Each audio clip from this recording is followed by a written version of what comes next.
It looks like they can hear us. I'm All right, I looking- just wanted to make sure they could hear us. It says we're streaming now. We're Okay. streaming. Streaming. So now on they the can see YouTube. us, but now Yeah. can they hear us? That's the Hello? important They thing. can hear us. Yeah. Are you sure they Hello? can hear us? Because I Hello? can't hear them. Well, Hello? Hello? they Can text you into hear the show. listeners, Randy? Can you hear them? No, I don't hear a damn See, thing I'm a except little- for you, me, and Keon talking. Yeah, I'm a little worried we can't Hello? hear the listeners. Hello? You want to check Is with this the on? engineer and find out why we can't hear the listeners? I'll It's always ask something. Randy. It We'll is wait. always something. We can wait. I mean, I'm just whatever. So Keon is not having it, by the way. Keon is not interested in our nonsense. Why are you in such a bad mood, Keon? What is your I'm not in a problem bad today? mood. I'm actually in a pretty good mood. The weather's What's really got nice. you? What's Went got for a you walk upset earlier. today? We Keon? did What's the situation? What's Bugging Keon segment just for you on Wednesday. Thought Yeah. maybe that would help, but I don't know, Randy. I'm not feeling like it's helping. No, I I don't think he's happy at all. I'm fine. I'm I mean, look I'm at the feeling scowl pretty on good. his face. He's getting I mean- angrier by the moment. I mean, Am I? Okay. what do you? It's Friday. What are you mad about? I'm not mad about anything. I had a nice walk earlier. The weather's That real must nice. be what it is. I don't know. Walk. Walk could always make me a little bit Yeah, grumpy. I'll that be pisses honest. me off. Yeah. And I'm angry now that he went on a walk, so Yeah, that's yeah. even Well, worse. Why did he get to go on I a don't know, walk? just We feels didn't like- get to go on a How walk. is it you get to go on a walk there? I That's don't what I wanna understand what's know. happening right now. Before I came into work, I went for a walk. You're allowed to go on walks too, guys. You can go whenever you want. Well, it didn't Yeah, occur to us. We're yeah, just it angry didn't, you yeah. had time to actually think Yeah. about it. What the situation is here? Yeah, it's not even right at all, man. You know, we got troubles. We have real troubles going on in this world, Keon, Yeah. while you're out gallivanting about, just walking willy-nilly, doing whatever you like. We're dealing with, I got myself embroiled in an international crisis. And, well, it's not the one some people are dealing with some much bigger crises, but, I'm dealing with Canadians, okay? I'm dealing with Canadians. How'd you piss off the Canadians? Why do you assume I pissed off anybody? Why do you Isn't automatically go to that? Well, 'cause Jeffrey, I thought we've had this discussion before. Isn't that usually the way it works out? Also, but are- why do you okay. have to assume? All right, no, it's Give not me the assuming benefit of anything. the doubt. Based on history, isn't that the way it works out? Yeah. but Okay, I'm all right then. I'm allowed to still be a little offended that you just automatically assume it's my fault. And I'll be, You can be- to be Be honest, offended all you want to. some people did get upset with something I said, but it's not my fault. I didn't go out there and go after the trouble. Big George got me into the trouble. Oh boy. Seriously. But we're going to get to that in a moment because I want to talk about some positive things before we jump into my international incident, which, All right. by the way, is my second international incident with Canadians since 1993. Okay. All right. When the internet was brand new, Keon, they used to, instead of having this messaging or text messages, they used to have something called chat rooms, and it didn't look like Windows. It was just like the black screen, and all you saw was people typing back and forth. And you would type something in, you have to wait a while because it took people a while to see it and then respond to it. Mm-hmm. And within 5 minutes, I started an international incident with some Canadians. I'm just saying. So, yes, Randy is right. I So do you- have a history of this. You not only have a history, you have a history specifically with starting things with Canadians. With Canadians, yes. Yeah. They didn't like my my message across what they called the BBB, I think it was, or something like that. I said, oh, the Canadians, and I don't know what they said, but I said, hey, how about me and some of my buddies get some axe handles, jump in the back of a pickup truck, and we'll come up there and take your country. They did not like that. Can't imagine why. Didn't like it at all. Well, And- because they know it's true. yeah. So I mean, the truth does hurt, but this internet thing is making things even worse. But again, I stand by Yeah. the fact, not my fault. Well. But before we go to those things, like I said, I want to start with some positive things. All right. Okay.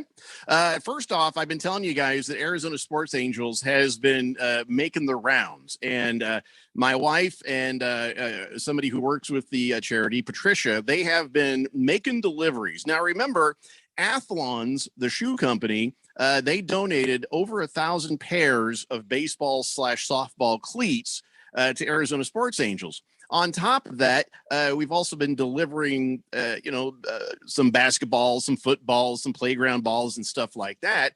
And this last week was just a huge tour of making people happy. And so here's what has happened so far this week. Almost 200 pairs of new baseball, softball cleats have been given to kids all over Arizona. Superior High School got 65 pairs of new baseball, softball cleats, plus a bunch of batting gloves.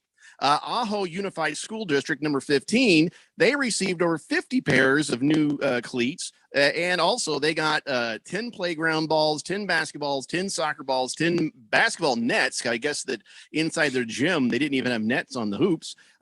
Some baseballs, some softballs, some hula hoops. Because you remember, this is K through 12. And then some tether balls. And I honestly didn't know anybody still play tetherball. I have bad memories of tetherball. Yeah, me too. Yeah, I grew a little bit faster in one grade, so they'd make me play tetherball with the bigger kids, and there's some injuries. There's some injuries I'll never forget. The sound of that ball. Yeah. But then over in Herrera Phoenix School, they got 34 pairs of the cleats, and then a loop. Last night, the wife and I and Patricia showed up to. We went to the local community baseball team, and the kids were all there for practice, and we had gotten all their sizes and stuff like that. And we just plopped. I pulled my vehicle up next to the field, and some parents got nervous because I kind of did go off-roading on that. But we opened up the back, we put down a table, and bam, we made sure that each kid on the team had a pair of cleats that fit them because we already had their sizes. So 31 pairs of cleats for a bunch of kids ages 8 to 12, and that's just fantastic. Just scratching the surface, and we couldn't do any of this, without the help of the super fans of the Fourth Dimension, corporate donor Athlons, who has helped us out and got us all these amazing cleats. These ain't cheap either. These ain't throwaways, just so you know. I don't want to say what the value of each pair is because I don't want these kids to get any funny ideas. But let me tell you, and also some former Major League Baseball player donations have been implemented as well. Again, I'm not going to say much about that because I don't want kids getting funny ideas. You know how it is. But listen, this has been a great week for Arizona Sports Angels, and we have more great weeks to come. And there's some more needs that need to be filled. So I'm not going to bother you with that today, but we are going to be looking to do a little fundraising to help out some football programs and some other Title I schools. But also right now, we're just we got a bunch of stuff in, we're trying to get a bunch of stuff out. And like I said, I was really thrilled.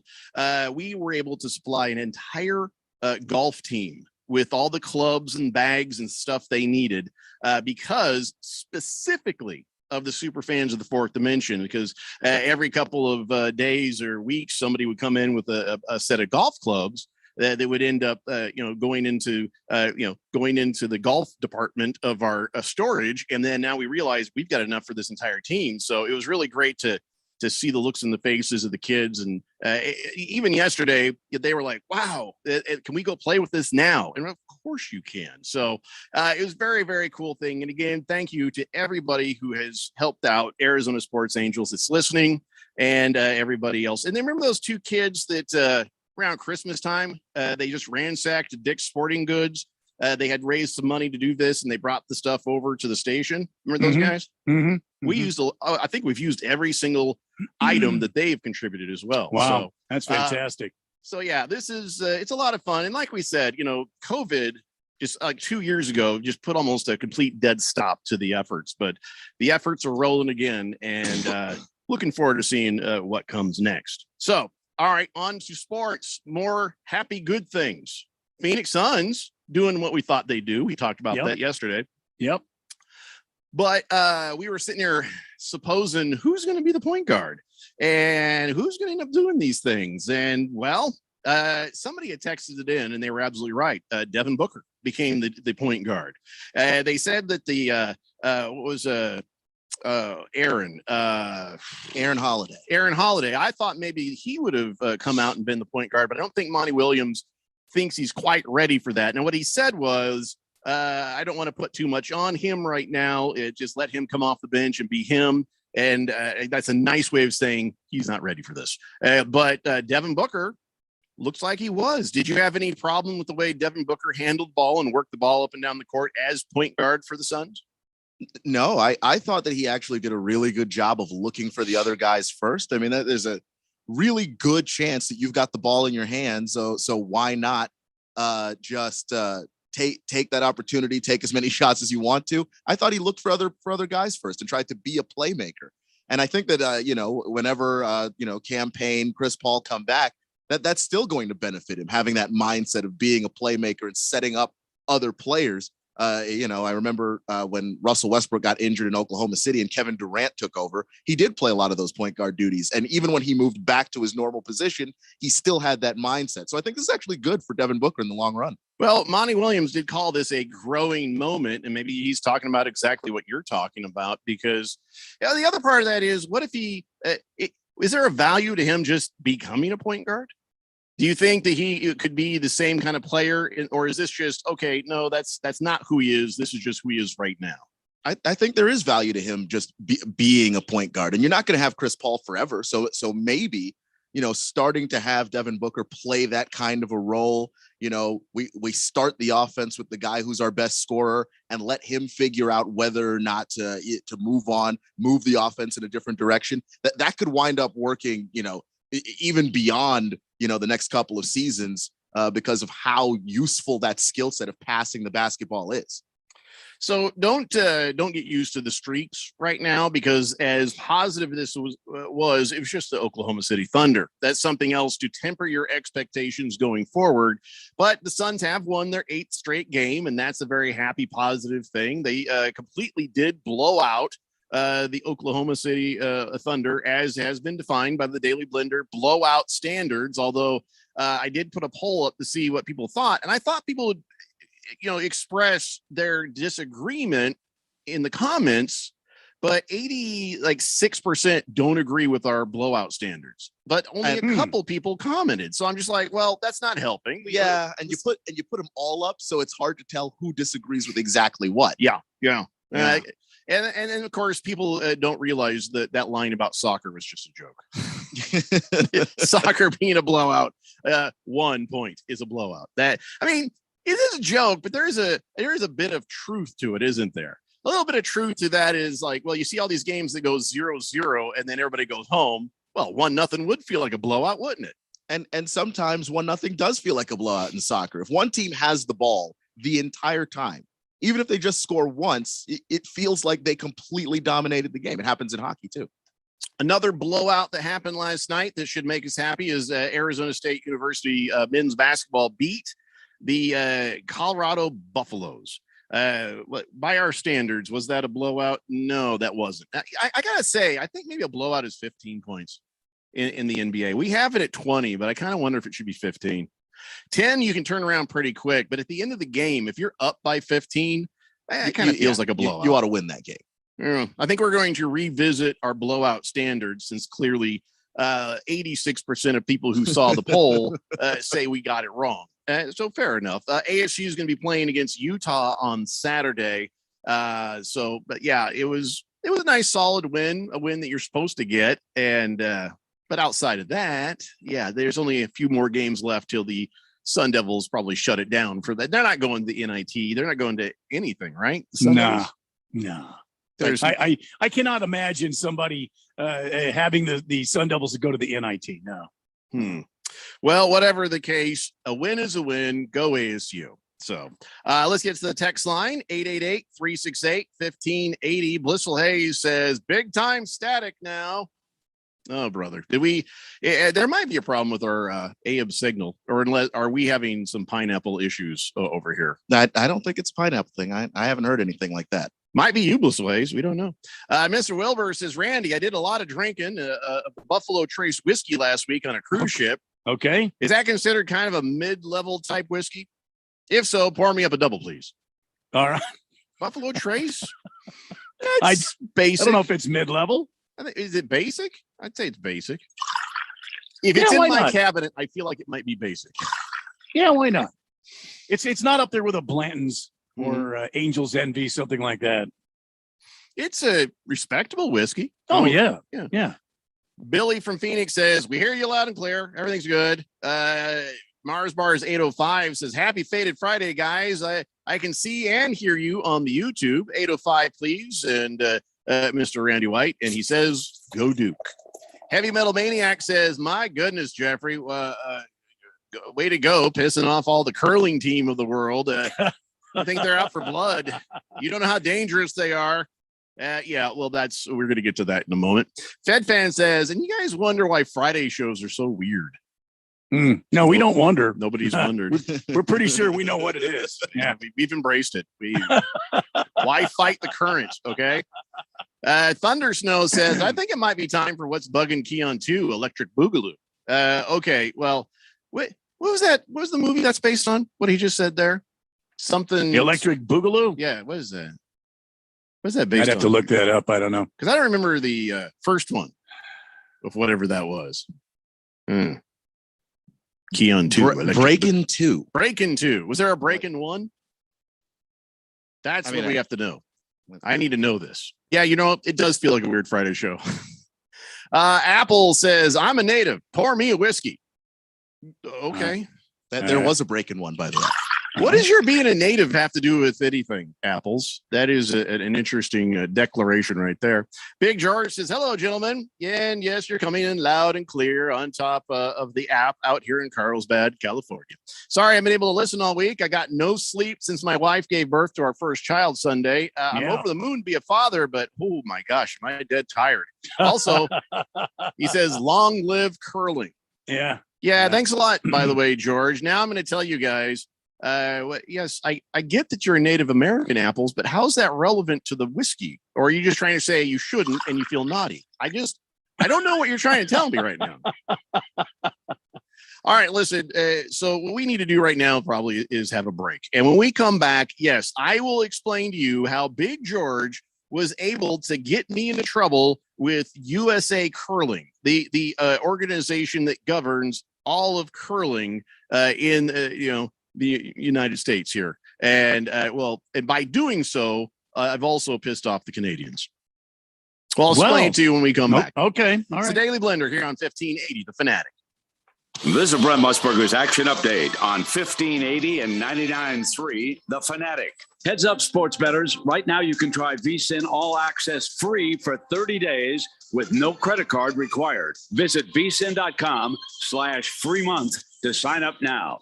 Arizona Coyotes hockey back at it this evening as they play host to the Vegas Golden Knights. And the Golden Knights are heavy favorites in this contest. They're paying out at minus 315 on the money line. If the Coyotes get the win, they pay out at plus 250. The over-under being set at 6 goals. The Golden Knights are the third biggest favorite in the NHL this evening. The Carolina Hurricanes are paying out at minus 365 against the Columbus Blue Jackets, and the St. Louis Blues are paying out at minus 360 at home against the Buffalo Sabres.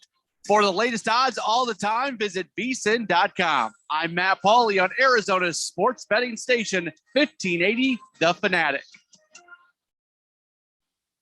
Have you wanted to speak a new language but thought it'd be too difficult or take too much time? Then try Babbel.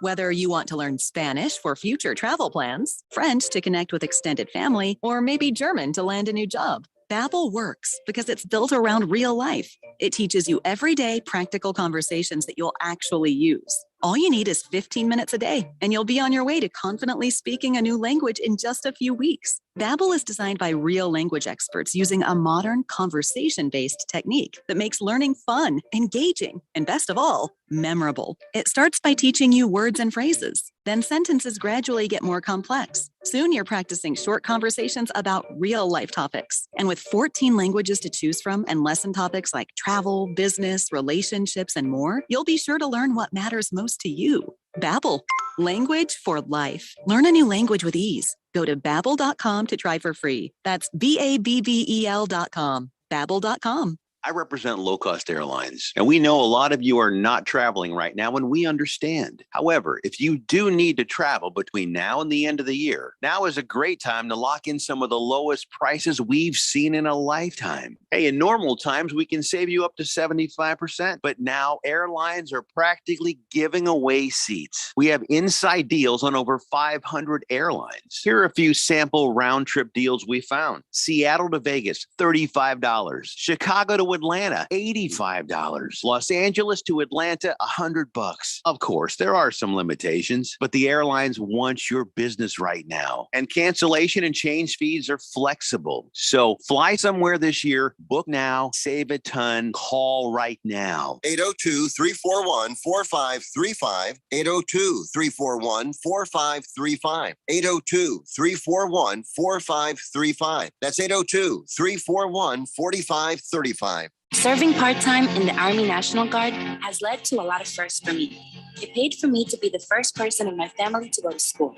That education got me to the first day at my dream job, which I can still hold while I serve part-time. That job and the home loan benefits I got from the Army National Guard helped me buy my first house. I also know that I will be one of the first to respond if my community ever needs me. Sponsored by the Arizona Army National Guard, aired by the Arizona Broadcasters Association and this station. The dictionary describes madness as frenzy, rage, intense excitement. Yeah, that sounds about right. We define it like this. There's the pass to Laker. Puts it up. It's the crew for the win. The madness is coming. Go!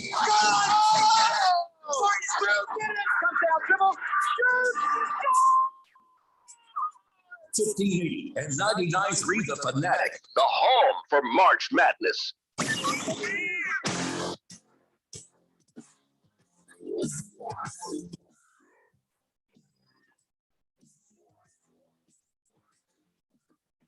Today's Blender here on 1580, The Fanatic. Coming up at 7 o'clock, AIA high school basketball. We have number 3 Perry at number 2 Brophy College Prep in some semifinal playoffs.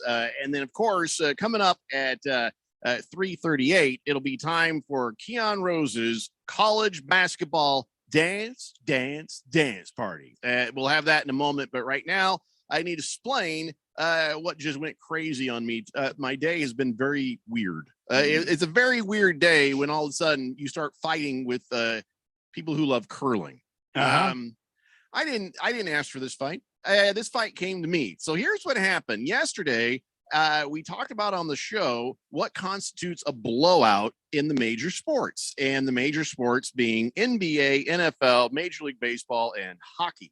And as a joke, I said the thing about soccer, a blowout being one point. Okay, so I put this poll up to see what people thought on 1580 The Fanatic Twitter, and to my surprise, as it stands right now, a lot of people have gotten on there and voted, but 84% say we got it wrong. I don't know if that means we got it all wrong or they just disagree with one thing. I did say, hey, if you disagree, state why below. Only a few people did, and that's fine. But here comes Big George.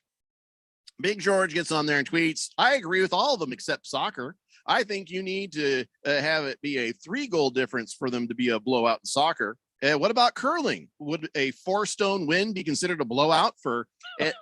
Well, here's the thing. When he said that, I didn't realize he had added them. He at USA Curl. So my immediate response was, curling isn't a sport. And have you seen soccer scores? So that's just this innocent thing that I say to Big George, not realizing now he has brought in at USA Curling. Short amount of time later, I get added by USA Curling. Yeah. The actual governing body of curling. He says, this is a cold take, Jeffrey. Dare we say ice cold?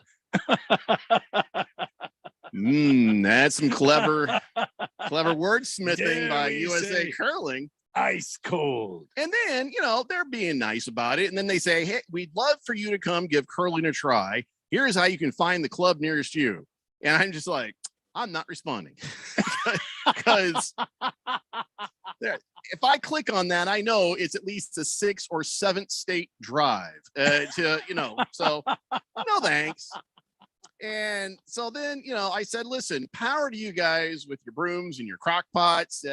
Curling looks like a fun drinking game, like darts or axe throwing, but come on, you can't stand there holding the beer in your hand while competing with a straight face and call it a sport. Couldn't help myself. I figured if George got me into this trouble, I'm going head first. Here we go. Here we go. And then some guy, Nick, says, oh, boy, you're going to piss off some bowling and darts players, aren't you? I said, bowling is more of a sport than a lot of what's being talked about here right now. And then now, of course, here comes some more angry people. Dare we say ice cold? Disinterested nemesis thing says, he's one of those people who thinks that bro and don't understand soccer is a personality. Like, so, well, never said bro in my life, and I understand soccer enough to know that 1-0 is a blowout. And then comes back and says, thank you for making my point for me. And I said, I think you hear a voice in your head that may not really exist.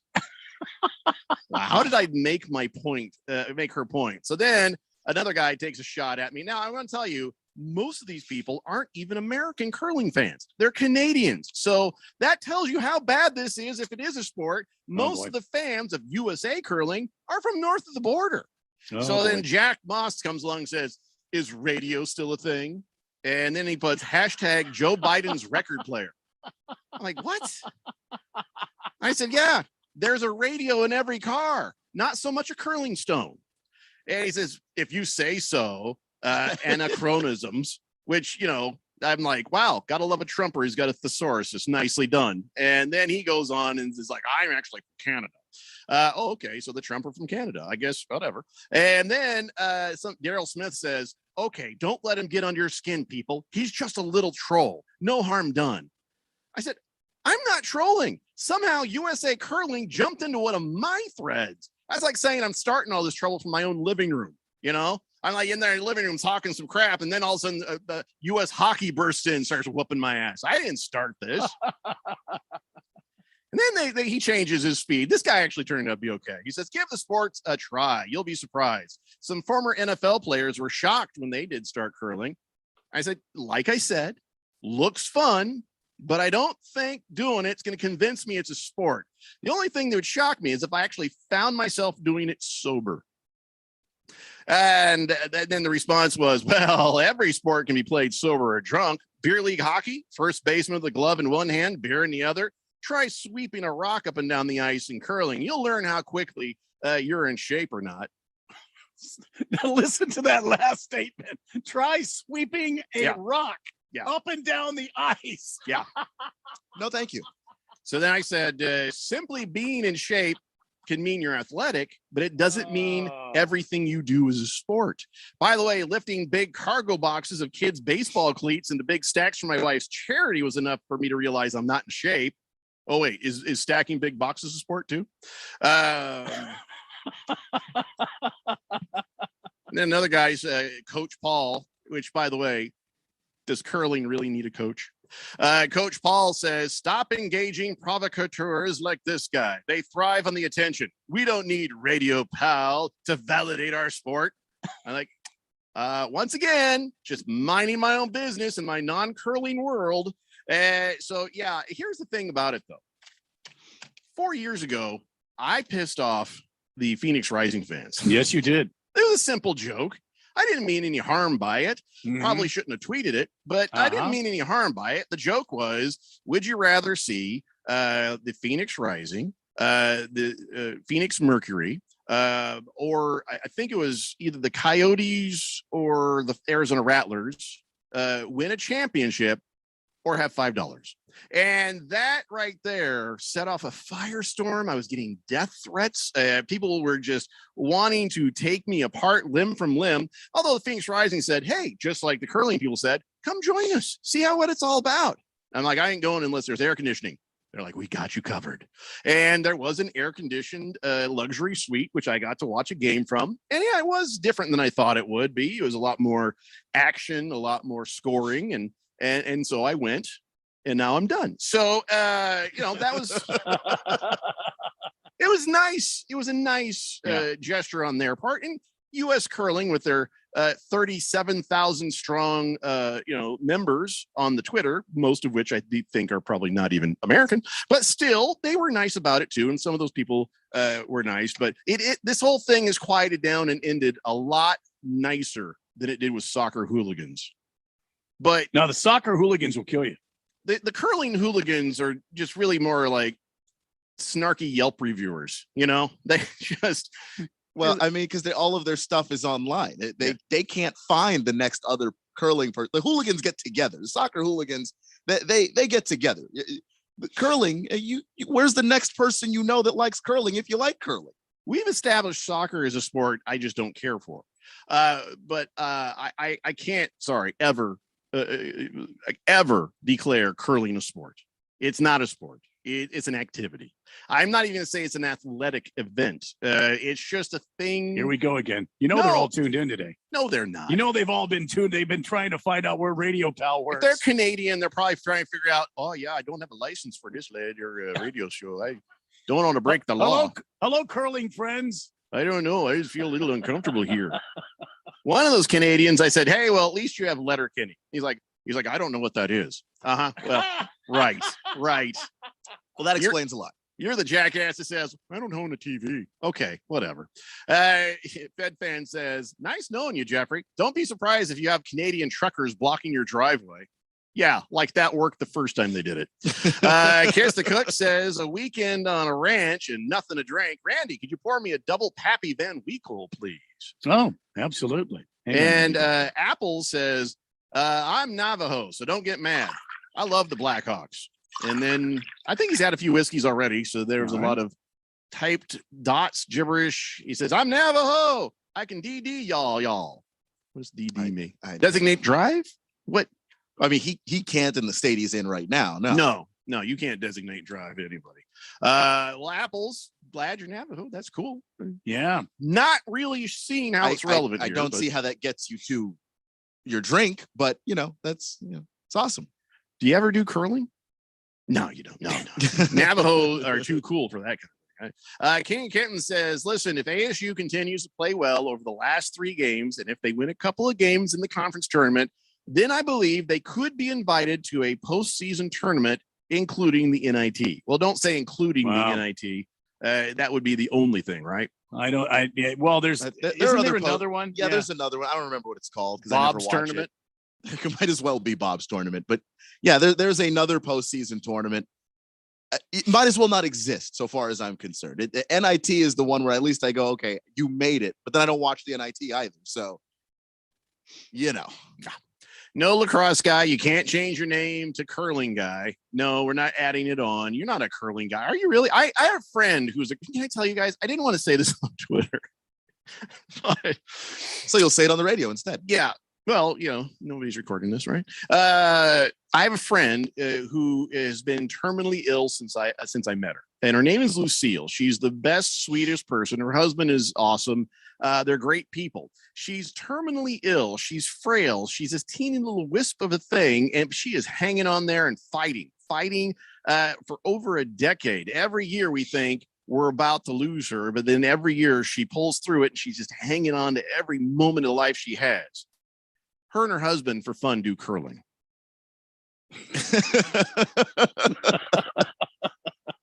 I thought about having her on the show as a guest to explain to everybody how not sports it is. You should have. You really should have. I didn't want to bother. Yeah, I mean, I guess. She'd come on. She would love to come onto the show and talk about curling. She is a firecracker of a person, but I was like, no, this is my dumb fight. I don't want to drag her into this. Hi, Apples. Berg says, damn you, Big George. Please don't tweet. I'm not finishing this because he'll do it. Berg's basically saying, leave us out of, don't be tagging people into our business, getting everybody in trouble. I mean, listen, George will respect our wishes. If we say, don't do that again, please stop tagging us in your Wordle posts. What else do we need to tell George to knock off? Quit tattletaling to the American Curling Society or whatever the hell it was. Well, that was already one of them. Oh, I don't know. I think that's it for now. All right. So listen, we're going to have Keon Rose's college basketball dance party here after the break. But before we go, Randy, this is something that maybe you and I need to try. I don't know if Keon, Keon's been using online betting longer than us, but Radio Ron, he has a lot of fun with the analysis and then putting together these amazing parlays, right? Okay. And he's hit some really impressive ones. This one, another crazy one, has hit the wire. A guy took $1.10 bet, 23 leg college basketball parlay, Keon. I'm thinking of you, and turned it into $532,000. I mean, that is The odds impressive. were basically 90 million to 1. And he was the one. Yep. That's incredible. And one of those games in his parlay, though, was a push. So if that had hit, he would have won even more money. But because it wasn't a loss or a win, it didn't count against his parlay. So he still got the $532,000. But that is crazy what you can do with a parlay. But remember, that ends up being like trying to win the Powerball, trying to win a lot, some sort of a mouth, brain, COVID. I need a sound effect for when I phase out the old COVID fog. And you're trying to win a raffle or something. But I don't know. How many legs have you done in a parlay so far, Keon? Have you done any, Randy? Have you done any? No. Yeah, I haven't done any. I've done 4. Okay. That was one of the first things I did when I first started betting. And that was I did a 3-leg parlay the first day, and I won a bunch of money. And then I did a 4 the next day, and I lost the money. So I haven't really done parlays very often since then. I'm kind of scared of. Getting cute can make you some money. Getting cute twice will lose you some money. I should have quit while I was ahead. Really. Yeah, but you have to learn. It's a learning experience. You have to do it to learn. Pigs get fat, hogs get slaughtered. That's the old saying. Yeah. That's kind of rude. Why would you call Keon a hog? No. You gonna let him get away with that, Keon? Yes. Well, he's not calling me literally a hog. No. I heard him say, Keon, you are a hog. No, I horrible. never said that ever. No, I don't think that's Oh, what and he now said. I'm the bad guy, USA Curling. Here's Randy White. Why don't you take some time with him? I'm sure they would. And I would probably join in there. Where's my glass for my beer? I'm ready to go. Give me the stones while we get stoned. Here we go. You grab the broom and let's go. I need somebody to help me up now. I can't get up off the ice. Yeah, I'm not gonna do it. Not gonna do it. The thing. I mean, I can handle the beer drinking part of it. I feel like I could do that with a mug in one hand, and I could guide the stone in the other hand. I think I could. I thought so too, because they use something on the ice to help them balance. They have that thing so that they can focus on what they're doing with their left or right hand, and the other one is helping you balance you. Why can't that be a beer? I have people on Twitter 16 ounce mug in my left hand. That'll balance me right out. People on Twitter were saying, "Oh, yeah, well, you couldn't really do that with a beer in your hand." I'm like, try me. I'll try anything once. I said, listen, I could get like a beer. I could get one of those beer helmet things, but I don't know if I would ever degrade a nice Guinness that way. I don't think I could. Beer in the thing with the tube in my mouth, and that not with Guinness. That's just not dignified. Senior Wake and Bake says, "Hey, Canada, or should I say, wanna be America? Take your curling, your bacon, your nasty syrupy ham, and shove it." And I second that is not a sport. It's Swiffer sweeping. He's right, but bacon is really good, though. I mean, their version of bacon is just slabs of ham, right? Well, no, it's bacon, but they've got like the what is it? Not honey. Maple. The way they cure it, the way they cure it is different than American. If bacon is a disease, I don't want to be cured. All right. I do like their maple syrup though, but we have our own. All right, Senior Wake and Bake, I can get on board with the boycott. All right, we got to take a break. We come back. It's time for Keon Rose's college basketball dance party. It's the Daily Blender here on 1580 The Fanatic. Have you wanted to speak a new language but thought it'd be too difficult or take too much time? Then try Babbel.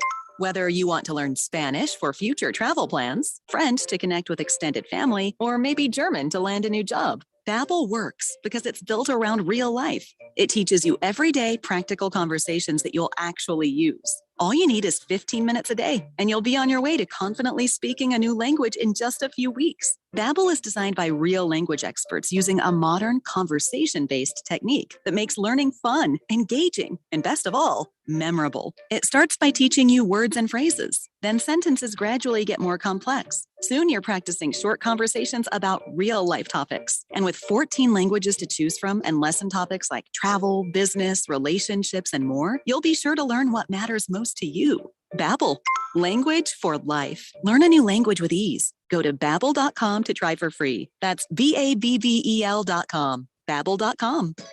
Okay, you're back to dining out, but there's dining and there's dinnertainment. Get ready for an amazing dining experience like none you've ever had at Kasai Japanese Steakhouse in Scottsdale. When it comes to Asian cuisine, nobody does it better or more authentic than Kasai, where talented teppan chefs create the food, the fire, and the fun of teppanyaki. Choose from over 30 different items and combinations of teppanyaki, Asian fusion, and innovative sushi. Kasai Japanese Steakhouse. It's not just dinner, it's dinnertainment.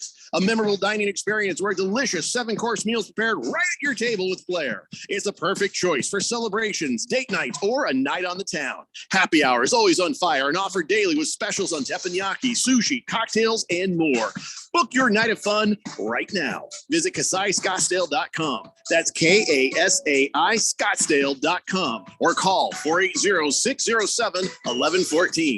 That's 480-607-1114. We'll see you there. What if I told you there's a wealth management firm that offers a 100% satisfaction guarantee? Think it doesn't exist? Think again. Hi, I'm Mo Ansari, president of Compact Asset Management. When you start a new relationship with Compact, we'll create your customized investment portfolio and financial plan dedicated to help you reach your goals. Try us out for a year. If you're not happy for any reason, you'll get all of the management and maintenance fee that you paid refunded. This is our 100% satisfaction guarantee. Dial pound 250 on your cell phone and use the keyword talk to Mo to find out more. Again, from your cell phone, dial pound 250, keyword talk to Mo. Satisfaction guarantee doesn't apply to fees and commissions charged by third parties for such things as insurance products or mutual fund redemptions. It also doesn't apply to any market losses which might occur in an account. For additional information regarding this guarantee, please see the disclosure brochure available at the time you enroll or upon request. Compact Asset Management is a registered investment advisor. Funds custodian, Fidelity Institutional Wealth Services, member FINRA SIPC.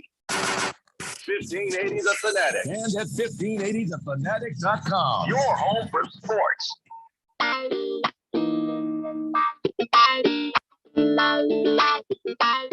You know, we were just talking about that gentleman that scored that big payout on the 23-leg parlay. Well, that's called excitement, and you can add a little excitement to your sports watching experience and make every moment more by betting on all the action on the FanDuel Sportsbook Up. It is America's #1 sportsbook for a reason.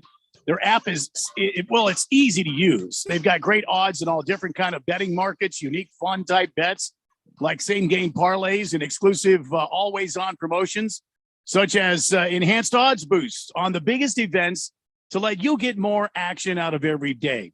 And listen, when I say they've got live betting, I mean they've got live, as it happens, betting. There's a little click on the live icon. It'll show you the game in progress and some of the trends that are happening. And you might have a prop that you like, Devin Booker to go over 27 points or DeAndre Ayton to get, over 10 rebounds.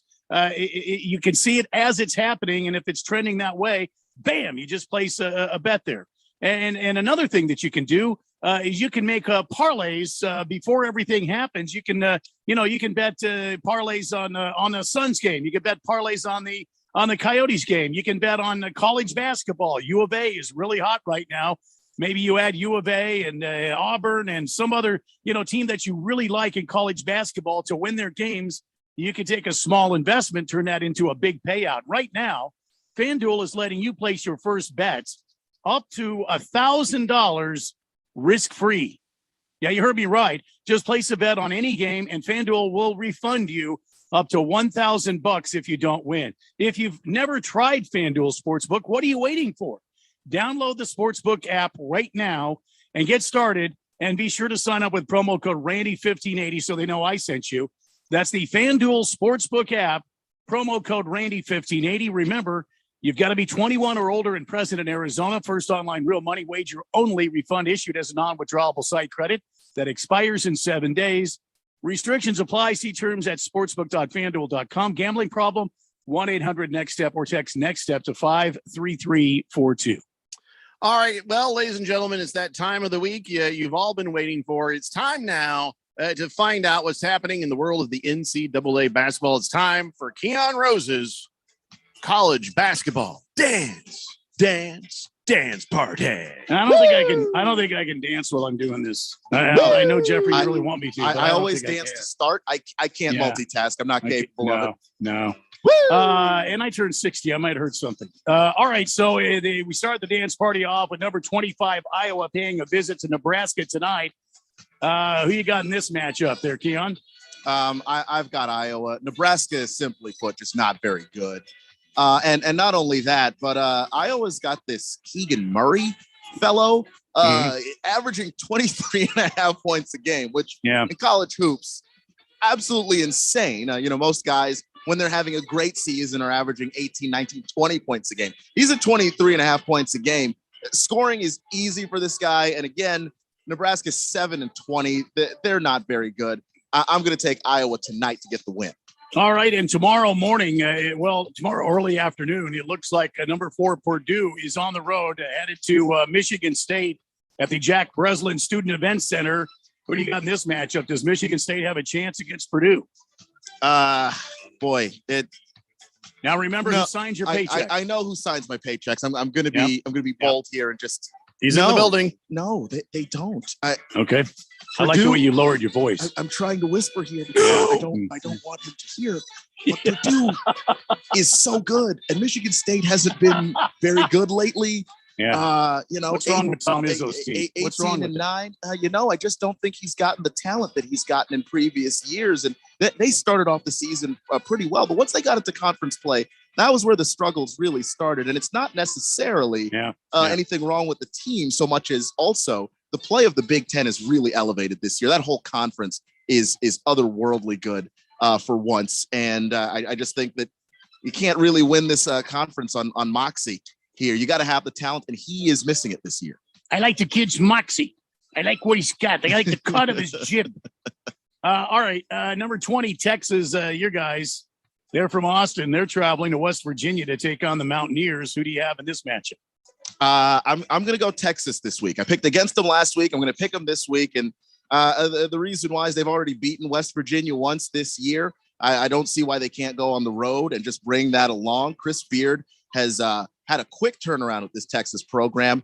They are a 20-win basketball team for the first time since 2013. So it's been a long time coming for a team in Austin that's looked this good. And part of it is Chris Beard has worked the transfer portal masterfully and brought in enough talent that Texas has been competitive. They're far from the best team in the Big 12, but they're a competitive team and they're better than West Virginia. I'll go with the Horns. Kentucky Wildcats, number 6 in the country, are traveling to Bud Walton Arena in Arkansas to take on the 18-ranked Razorbacks. This should be a good game. Can Arkansas can they upset the Wildcats? I think they can. In fact, I'm going to take Arkansas right here for a couple of reasons. One, Eric Musselman is a fantastic head coach. He is highly underrated. He doesn't get talked about nearly enough. But also, Kentucky's just hurt. Kentucky is wounded right now. Severe Wheeler, who is one of their best players, he may not play tomorrow. Ty Washington, their guard, has been out for several weeks. And look, there was enough for them to beat LSU earlier in the week, but it's not going to be enough to take down an Arkansas team that already took down Auburn a week ago. I just don't see where it is for Kentucky right now. They've got Bryce Hopkins left, but he's going to be carrying the load, and I just don't think he can do it by himself. I have a question. Yes, go ahead, Jeffrey O'Brien.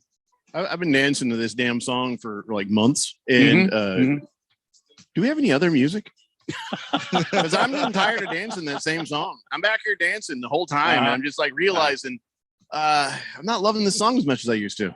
Okay. Well, we'll see what we can do about that, Jeffco. A little late right now. I'm just saying. I'm just put it out. I'm going to sit this out now. I'm kind of done with the. Well, and I think you should. Yeah, you don't have to. Just I want to work the text line. Wait, do we have any texters that have any so far? Have any? No. No. Wait. Radio Ron says Spartans suck. Keon. Okay. Well, I'm glad we're on the same page, so I'm not going to get in trouble. for having picked. Might be a against them. trap. Might be a trap. It might Yep. be. It might Pull be a up. trap. Pull up. But I'm not going to pile on and say they suck. I didn't they're say not pull up. I didn't mean to say pull out. Either way. All right. Admiral Akbar. All right. Another That's a trap. another good matchup that we have on Saturday. Number 3, Auburn is at number 17, Tennessee. Tennessee been playing pretty good lately.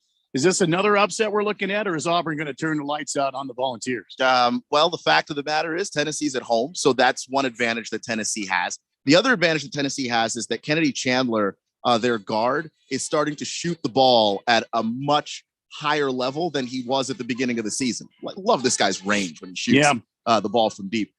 I am worried about Auburn because right now, Walker Kessler, their best player, ever since conference play started, he's been pretty bad. Something about playing against these teams that know you very well.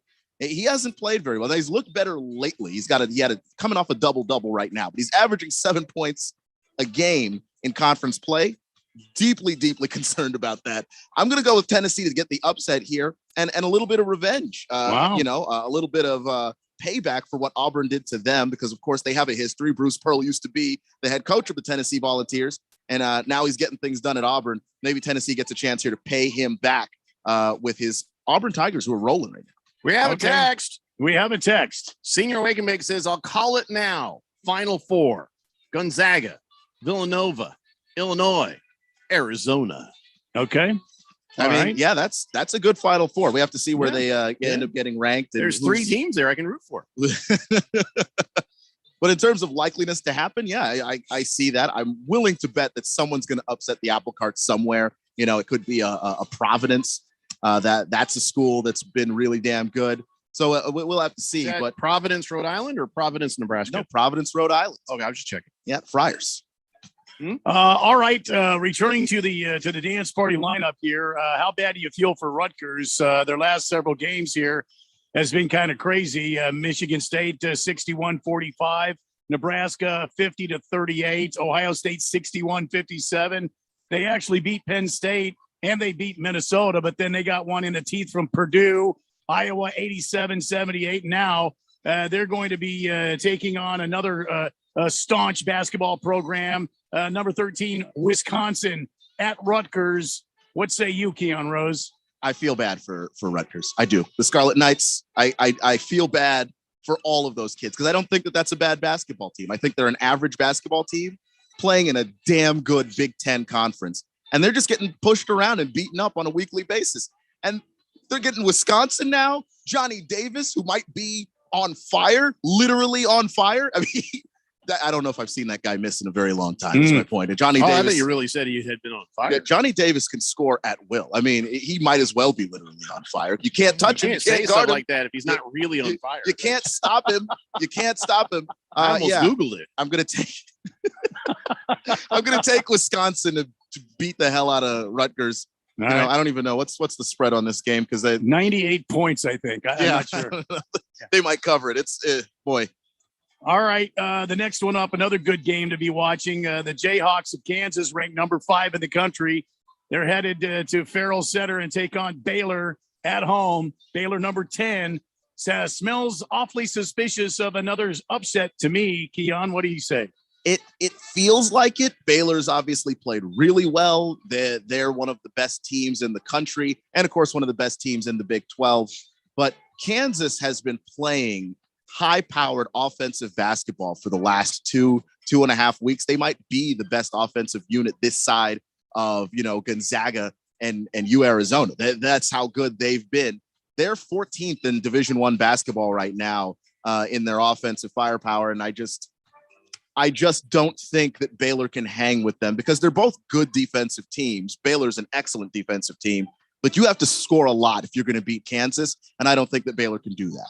All right, Duke, the last trip for Coach K to the Carrier Dome to take on the Syracuse Orange, number 7 Duke. You think they're going to say farewell to the Carrier Dome for Coach K with a victory here? Yeah, they have all season long, and Syracuse has just been down this year. In fact, the whole ACC's kind of been down this year. This isn't the best Duke team I've ever seen. This is a really good Duke team. It's not a great Duke team like we've seen in the past, but the ACC has been down and they've taken full advantage of it. And Syracuse has been one of the lowly teams in the ACC. I'm going to take the Duke Blue Devils to get the dub here. Can I say something about Coach K real fast? Yeah. Let me tell you something. I'm not all about his farewell tour. You know why? I got a bone to pick with him. He's the guy that brought us Grayson Allen. Enough said, right? I mean, Grayson Allen played for Duke. Why didn't Coach K Krzyzewski make a better man out of him?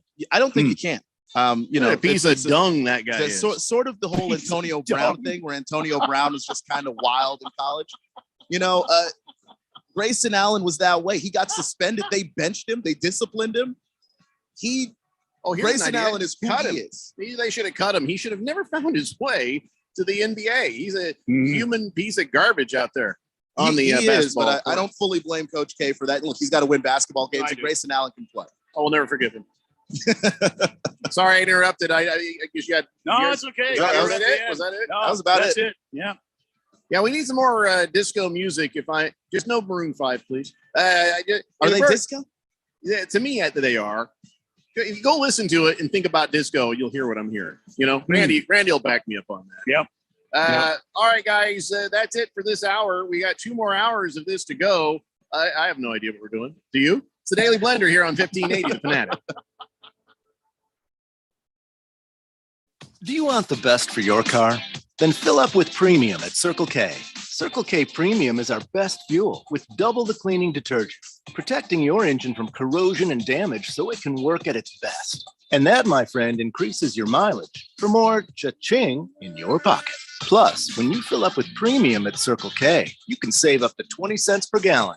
Offer valid Thursdays or Fridays at participating stores. For details, visit CircleK.com. Circle K, how convenient. Contractors, listen up. This is Bruce Jacobs. Are you missing out on jobs due to lack of bonding? When your current bonding holds you back, call Arizona's #1 bond managers at Constructors Bonding. They have the market relationships and expertise to take you where you want to go, serving all types of contractors of any size and license in all states. When you need better bonding, call Dave McKee at Constructors Bonding, 602-432-5929, or visit cbialliance.com. Your home has gone way up in value, but have you taken advantage of it? This is Rob Canier with a phenomenal opportunity to tap into some of your home equity, earning tax-free income and eliminating your mortgage payment while staying in your home as long as you want. With home prices leveling off, don't wait to learn more about the new reverse mortgage. This is a safe and proven money-saving and tax-free income opportunity for homeowners age 62 and older. Call me, Reverse Rob, and learn more today at 602-REVERSE. That's 602-738-3773, or download my app by searching Retire Right with Reverse Rob. Bruce Jacobs here again from my friends at ProCopy. For the last year, you've heard me talk about how ProCopy has provided Arizona companies with the best office equipment available for over 20 years, plus their outstanding service after the sale with a 96% retention ratio and award-winning technicians. Now part of Flex Technologies Group, they are committed to ProCopy's industry leadership and excellence. Whether you have branches anywhere in the U.S. or right here in Arizona, you can count on ProCopy and Flex Technologies for all your office equipment needs. They focus on print, document management, document production, and managed IT, representing the best brands such as Canon and Ricoh. They proudly serve over 35,000 customers nationally. They still remain a local company and continue to give back to the community. The ProCopy Foundation has raised hundreds of thousands of dollars, and that makes doing business with ProCopy good for your business. Give them a call, 602-PRO-COPY. That's 602-776-2679, and tell them Bruce Jacobs sent you. Have you started your New Year resolution to lose weight you put on last year? This is Stephen McCollum, host of The Main Event here on The Fanatic. If you're like me, it's hard to start your New Year's resolution to lose those unwanted pounds while we're having football playoff parties every weekend. I'm a client with Valley Medical Weight Loss, so I know firsthand that it really works. I get it. There's too much going on to lose the weight you've been saying you're going to lose. But visit one of their 3 Valley locations to find out how fast the visit is and how affordable it is. They take walk-ins, and if you mention The Fanatic or Money Radio, your first week is free at Valley Medical Weight Loss. KQFN Tempe, also transmitting on K25CD Phoenix at 99.3 FM and K242 Rolling Hills at 95.9 FM. people, settle down because it's time. Time for what? Showtime. When does it start? Right now. 3, 2, 1. Let's get on with the show. Let's do it.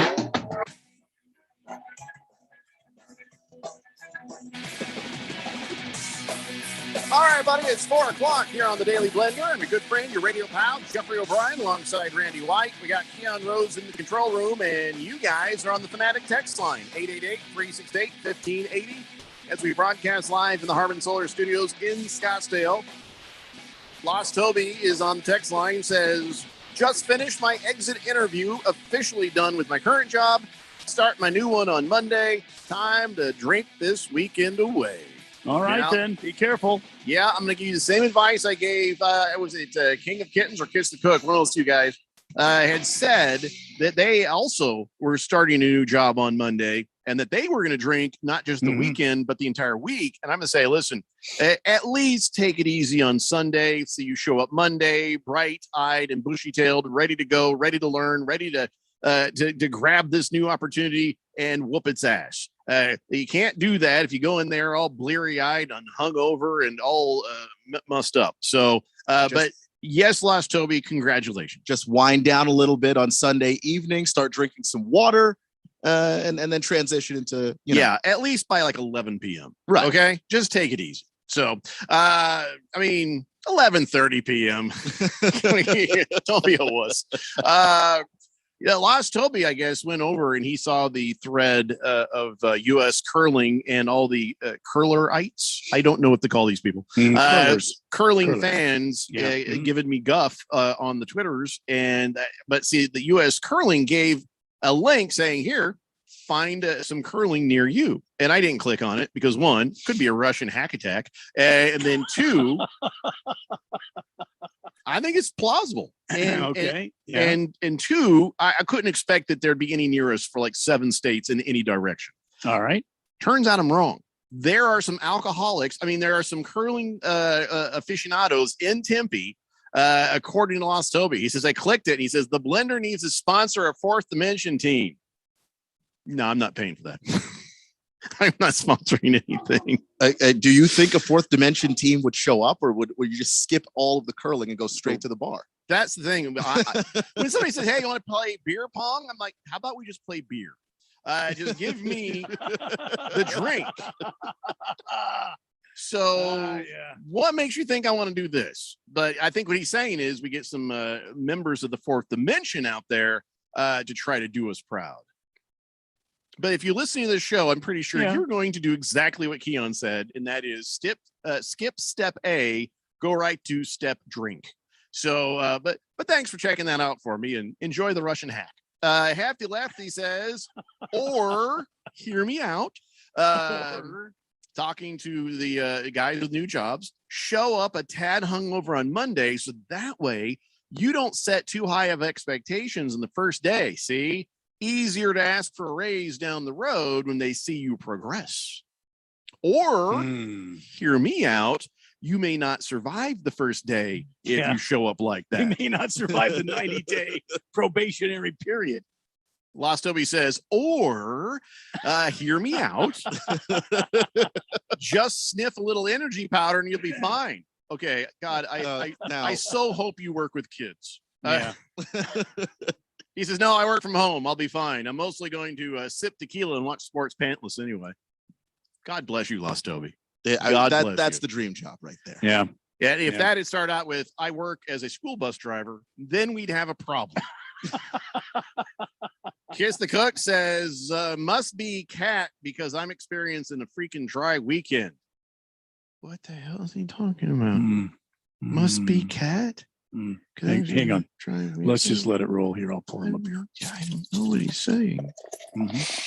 Faded Hero Icon says 4 goals in hockey is a blowout. See, that was the number I went with, but these guys talked me out of it. So Randy said, no, Keon, who said, I can't remember anymore, but I agree. 4 goals is what we should have done. What he's talking about is yesterday we negotiated here on the show what would constitute a blowout in any given sport.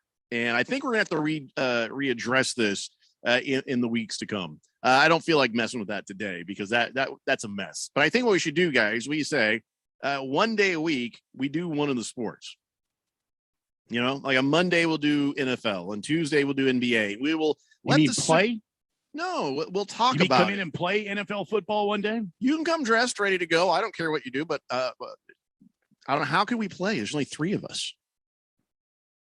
Can't exactly field a big enough team. I mean, no, the only way that works is when I'm with my boys and I get to play quarterback for both sides, and then they just run down the field and beat the hell out of each other trying to catch the ball. And that's the way it should be. All-time quarterback. Dad is all-time quarterback. No, what I'm saying is we'll do a poll every day. How many do you think a blowout is? And then let the super fans of the Fourth Dimension have their say, throw it all together, take a look at it, and try to compromise and come up with the best answers. Well, of course. I mean, since clearly we missed the mark, since we got so many comments about it wasn't correct. No, not enough comments. Let's let the Fourth Dimension figure out what the blowouts are. Not enough comments, but a lot of downvotes.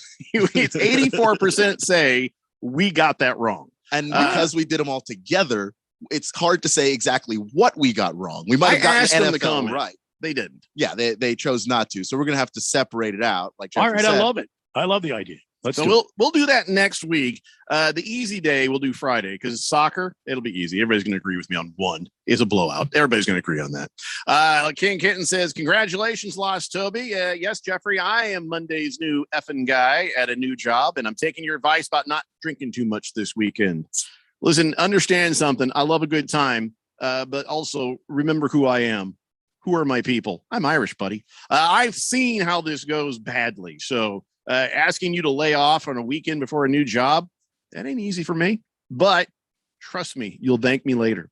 Blissful Hayes says, happy Friday, Blender in the Fourth Dimension. Yes. And I'm about to talk about what you want to talk about because it's also what Apple wants to talk about. Apples says, what's your take on the Bears? Kind of a random question when we weren't even talking about football. And then a little later, he's like, Bears, come on. I'm pretty sure Apples is good and drunk, but it just so happens that I have no take on the Bears right now. I have zero take on the Bears. And listen, I can't give you the full extent of how incompetent they're going to be until they blow another draft. And that's coming up. So give me some time during the draft to tell you my take on the Bears. And it's also hard to give a take on the Bears because they have so many players hitting free agency. It's a good chunk of that roster that's not signed to anything. There's a lot of work to be done there before you can have a take on them. What is their team right now? They've got to re-sign some of these guys so we can get a good idea. Sad, I think is a word. But I think Apples, if you're a Bears fan, you should know that you're going to turn on a TV. You may have a moment of PTSD. It may freak you out a little bit, so be ready. The Chiefs have hired Matt Nagy as a senior assistant quarterback coach. So you may be flipping through and see him, and that could send you into an episode. Why on earth? Why would they do that? Why on earth? Well, because he's not calling the plays. I don't want Matt Nagy holding a clipboard that matters. Right, and he used to work for the Chiefs. Yeah, dude, and Andy Reid, man, Andy Reid. That's why he's from the coaching tree. Yeah, and I imagine he's a good quarterbacks coach. Just keep him away from offensive play design. Everything. Please. Keep him away from everything. And play calling and all of it. So I don't know. Listen, you gotta trust Andy Reid. He's probably found the one thing that Nagy might be kind of decent at. But then you look back at the quarterbacks and then that he's had. Yeah. Come on, man. This is a favor hiring. This is a favor hiring. You know, he called him up. He's like, Andy, can you do me a favor? And Andy put his cheeseburger down long enough to sign the paperwork to hire him and put him somewhere. What can we get? We can't give him like some back office job. We have to do something here. I think Matt Nagy just was like, I got child support, man. And he's like, all right, fine here. Just come on in. So he says, BU got the quarterback coach job for the Chiefs. The hell's he going to teach Patrick Mahomes anyways? Well, that's one of the easy. No, I got BU. That's what he'll treat him. Yeah, well, that's a thing you can tell Patrick. Have you learned that yet, Keon? BU. No, Keon, have you learned that yet? I have not learned that yet. BU. Right now, BU. Wow. That's how you coach it. Like if you Are end you up, doing it yet? Are you being you yet? I think I'm managing to do it. I'm not fully convinced you're being you yet. If I Keon? concentrate Keon? really hard, Be you. then I can in fact be me. Yeah, but you're not being you right now. I'm working on it. We're getting there. It's a process, you know. We got to every day. get Matt Nagy in here for you. Yeah, I know, so that he can really, you know, look me in the eye and say it. Oh, he can see it. You know what I mean? He can look through you and see, Keon Rose, today you're being you, and I'm proud of you. My work here is done. If you're lucky enough to get one of these jobs where you're coaching Patrick Mahomes, or you've gotten to coach at Tom Brady, you get to be their quarterback's coach. What else can you tell them but be you? What else are you supposed to say? Don't be that guy. That's what comes next. Be you. And once you get that, you're like, don't be that guy over there. And then you just point at like some random guy working a concession. So the guy's like, come on. I can hear you.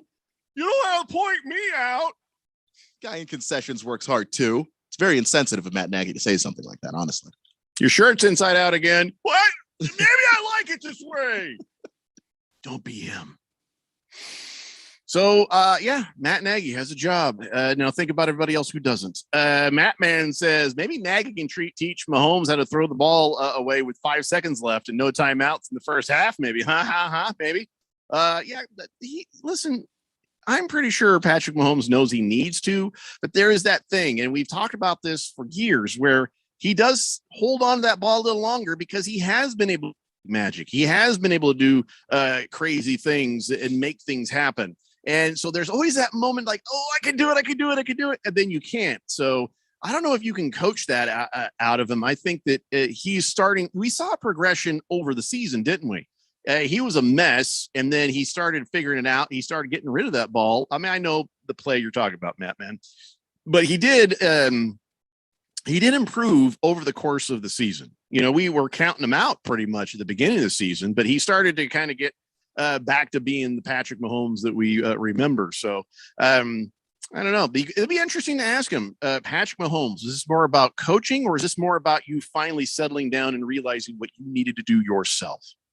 I'll be honest, I don't know. I think it was settling down because they were talking about it earlier in the season, how teams were starting to play that cover two, try and contain Tyreek Hill, don't let him get over the top of you. And Patrick Mahomes can't help himself. He's going to try and throw the deep ball, damn it, no matter if it kills him. And he said he was forcing it earlier in the year. And, you know, they can take the underneath stuff too. They just clearly don't like to. They clearly want to tear you to pieces. But if it's not there, it's not there. Faded Hero Icon says 4 is a hockey blowout. I might have read that one earlier, or somebody else agrees. I just wanted to say it again. Fed Fan says, count me out for curling. I don't even like sweeping my own floors, let alone sweeping somebody's ice. See, that's what I say. I mean, I think it's very sexist when you field a women's curling team. You know what I mean? And it's kind of like, oh, I get it. No, how about you have some men do that instead? Isn't that why it's a mixed sport generally? That just no, there's been some the optics of it just look totally really female teams and male teams, but let's be honest, you know who's doing the sweeping. Hefty Lefty says, God, I hope Nagy oversteps his bounds with the Chiefs. By the way, looking at your blowout formula, blowouts have a lot to do with game flow. You can truly dominate a team all day, game long in football and give up a late touchdown to only win by 14 or 10. A blowout in soccer, that's got to be 3 or more. The only 1-0 blowout is if the possession is over 70% to the winning team. In that case, they were just kind of toying with them. Was it me? That was a lot of that. Or did your eyes kind of glaze over too when you were listening to that text? No, I understood all of it. Okay, because I almost took a nap. Hefty Lefty is a great texter. He's a wonderful texter, and all of that makes sense as much as I heard. But wow, that was a lot of calculating. Getting in depth with it. So I mean, we've got to simply. This is the daily blender. This is not calculus at school. Oh my God, calculus. Oh my God, my shadow never darkened the door of the math class. Passed trigonometry. I did the first math I could and got the hell out. Oh, I passed all that math and then purposely forgot it because I just didn't want that evil swimming around in my brain. If you think I'm kidding, I'm not. I took a pre-calculus in high school and went, oh Lord, no. That'll be enough of that. Yep. Yeah, no. No, I took those, I passed those, and I promptly jettisoned all the knowledge I possibly could. But although I'll be in the middle of doing stuff some days and there's something will come up and then one of those damn formulas comes back up and I understand something. And I hate that. I don't want to understand it. I only need to know the math of 60 seconds, 60 minutes, counting backwards, doing during a song, knowing where to hit your marks, that kind of thing. That's the only math I want. I don't want any more. There is a reason God made calculators and put them on our smartphones. That's in the Bible. Hefty Lefty says, yeah, sorry for that. That was a lot for a Friday text. You know what? I need a drink now. Kiss the Cook says, hey, King of Kittens, have a double tequila for me, please. I'll return the favor next week. And he says, I know what a blowout is. I've experienced one. Thank you, Taco Bell. Okay, not what we're talking about. Okay. Watermelon says, careful, Jeffrey. Keon is a Washington Commanders fan. You sure you want to see the true him? So yeah, today I'm remote. So I think we're all safe. Hot dog water has showed up. Hooray. Blissful Hayes says, Andy Reid feels sorry for old BU. Nagy probably has bring Andy a double cheeseburger every day for Reid to give him that job. Well, not only that, didn't they just they brought back the enemy on a 1-year contract, didn't they? Yeah. Now, what's scary here is the enemy gets a head coaching job, moves on. Guess who's going to be the next coordinator for the? Well, for the here's the thing. If Nagy winds up being the offensive coordinator, that is fine as long as Andy Reid's calling the plays on Sunday and managing the clock on Sunday. It can't be Nagy. Reid is smart enough to override a dumb thing. And let me go back to the Bieniemy thing. I don't know what the real reason is. Yeah, he's had a checkered past and stuff, but I don't know if the real reason is that Bieniemy can't get himself a head coaching job in the NFL, and maybe it is the stuff from the past that they don't want to deal with. But it just hasn't stopped them from signing players with worse histories. So it's weird that a guy, exactly what I was going to say, a guy that can coach you to that level. Who that's even further in the past for him than most players who are signed. Just seems weird that not getting that job. I don't know the answers, but who people in the NFL do. I am sure that there's some level in the NFL where everybody knows this is why nobody's going to hire this guy.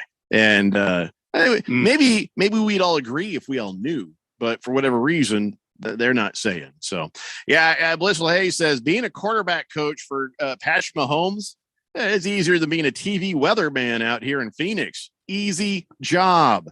Hey, take it easy now. Take it easy now. Yeah, who said that? Randy is our staff meteorologist. That's Blissful Hayes. Blissful Hayes. And take it easy now. Randy is pals with Iris Hermosillo. I'm pals with C. McLaughlin. We've known him ever since the first morning show that we did. And, that guy knows his weather. Even when he went and decided to be an anchor for a while, he still loved the weather. So, you're totally right. It's very easy. But, hey, don't insult our friends. Just be honest, it's very easy. Seriously. It's a lot of work. You're not fooling. It's a lot of work. And it's a very unforgiving job. No, that's got to be true. Because it's so easy. Mr. Wilbur says, PBR, the entire six-pack, my first beer. What? Did we do a question on what was your first beer? I think it briefly came up yesterday. So. Wilbur's listening to the podcast again. All right, we're taking a break. When we come back, let's talk some NFL coaching stuff a little later. We'll talk some NFL quarterbacking stuff. And then maybe a little later, we'll talk some miscellaneous NFL stuff. A lot of NFL stuff today. It's the Daily Blender here on 1580, The Fanatic. When you run a business, you need to be in control. And while you can't control everything that happens in the world of business, you can definitely take control of your utility expenses with the help of Harmon Solar. Give them a call and see how your company can save up to 80% on that monthly electric bill with zero down and no payments for 12 months. Harmon Solar is a local family-owned company that uses top-of-the-line equipment. Call Harmon Solar, 800-281-3189. That's 800-281-3189. Or go to harmonsolar.com. Steve Jurich here. After working in financial services for over 20 years, I finally confirmed what investors really want, including me. And it's simple. All they're asking for is 20% annual return with no risk at 100% liquidity. Here's the problem. A money market is safe and liquid, but offers almost zero yield. Mutual funds and ETFs are liquid with upside potential, but aren't safe. A carefully selected next generation index annuity through IQ Wealth may offer 10% ample liquidity, principal protection, and a lifetime income yield potentially double to triple that of quality bonds. By yielding more income using fewer dollars, our system allocates more money for you for capital growth. It's a winning combination. Call leading annuity authority Steve Jurich now, 480-902-3333. Guarantees rely on the claims paying ability of the insurer, so compare with Steve, 480-902-3333. Call Steve now.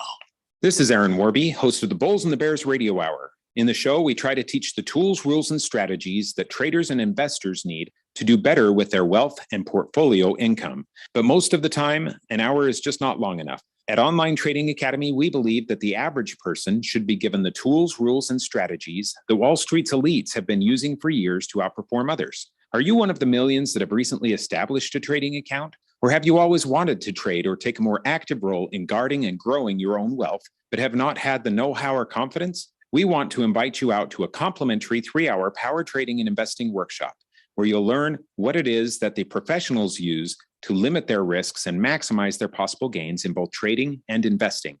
To register, call 8448-TRADER. That's 844-887-2337, or text the word stocks to 25029. Again, that's stocks to 25029. Reserve your seat now. College basketball is on the Fanatic. Are you ready for the madness? GCU is charging through the WAC on a collision course for the big dance. Catch their games live on the home of GCU basketball. We catch up with the best the NCAA has to offer. When it comes to college basketball, we are your home for all the action. 1580 and 99.3, The Fanatic, and always on at 1580thefanatic.com.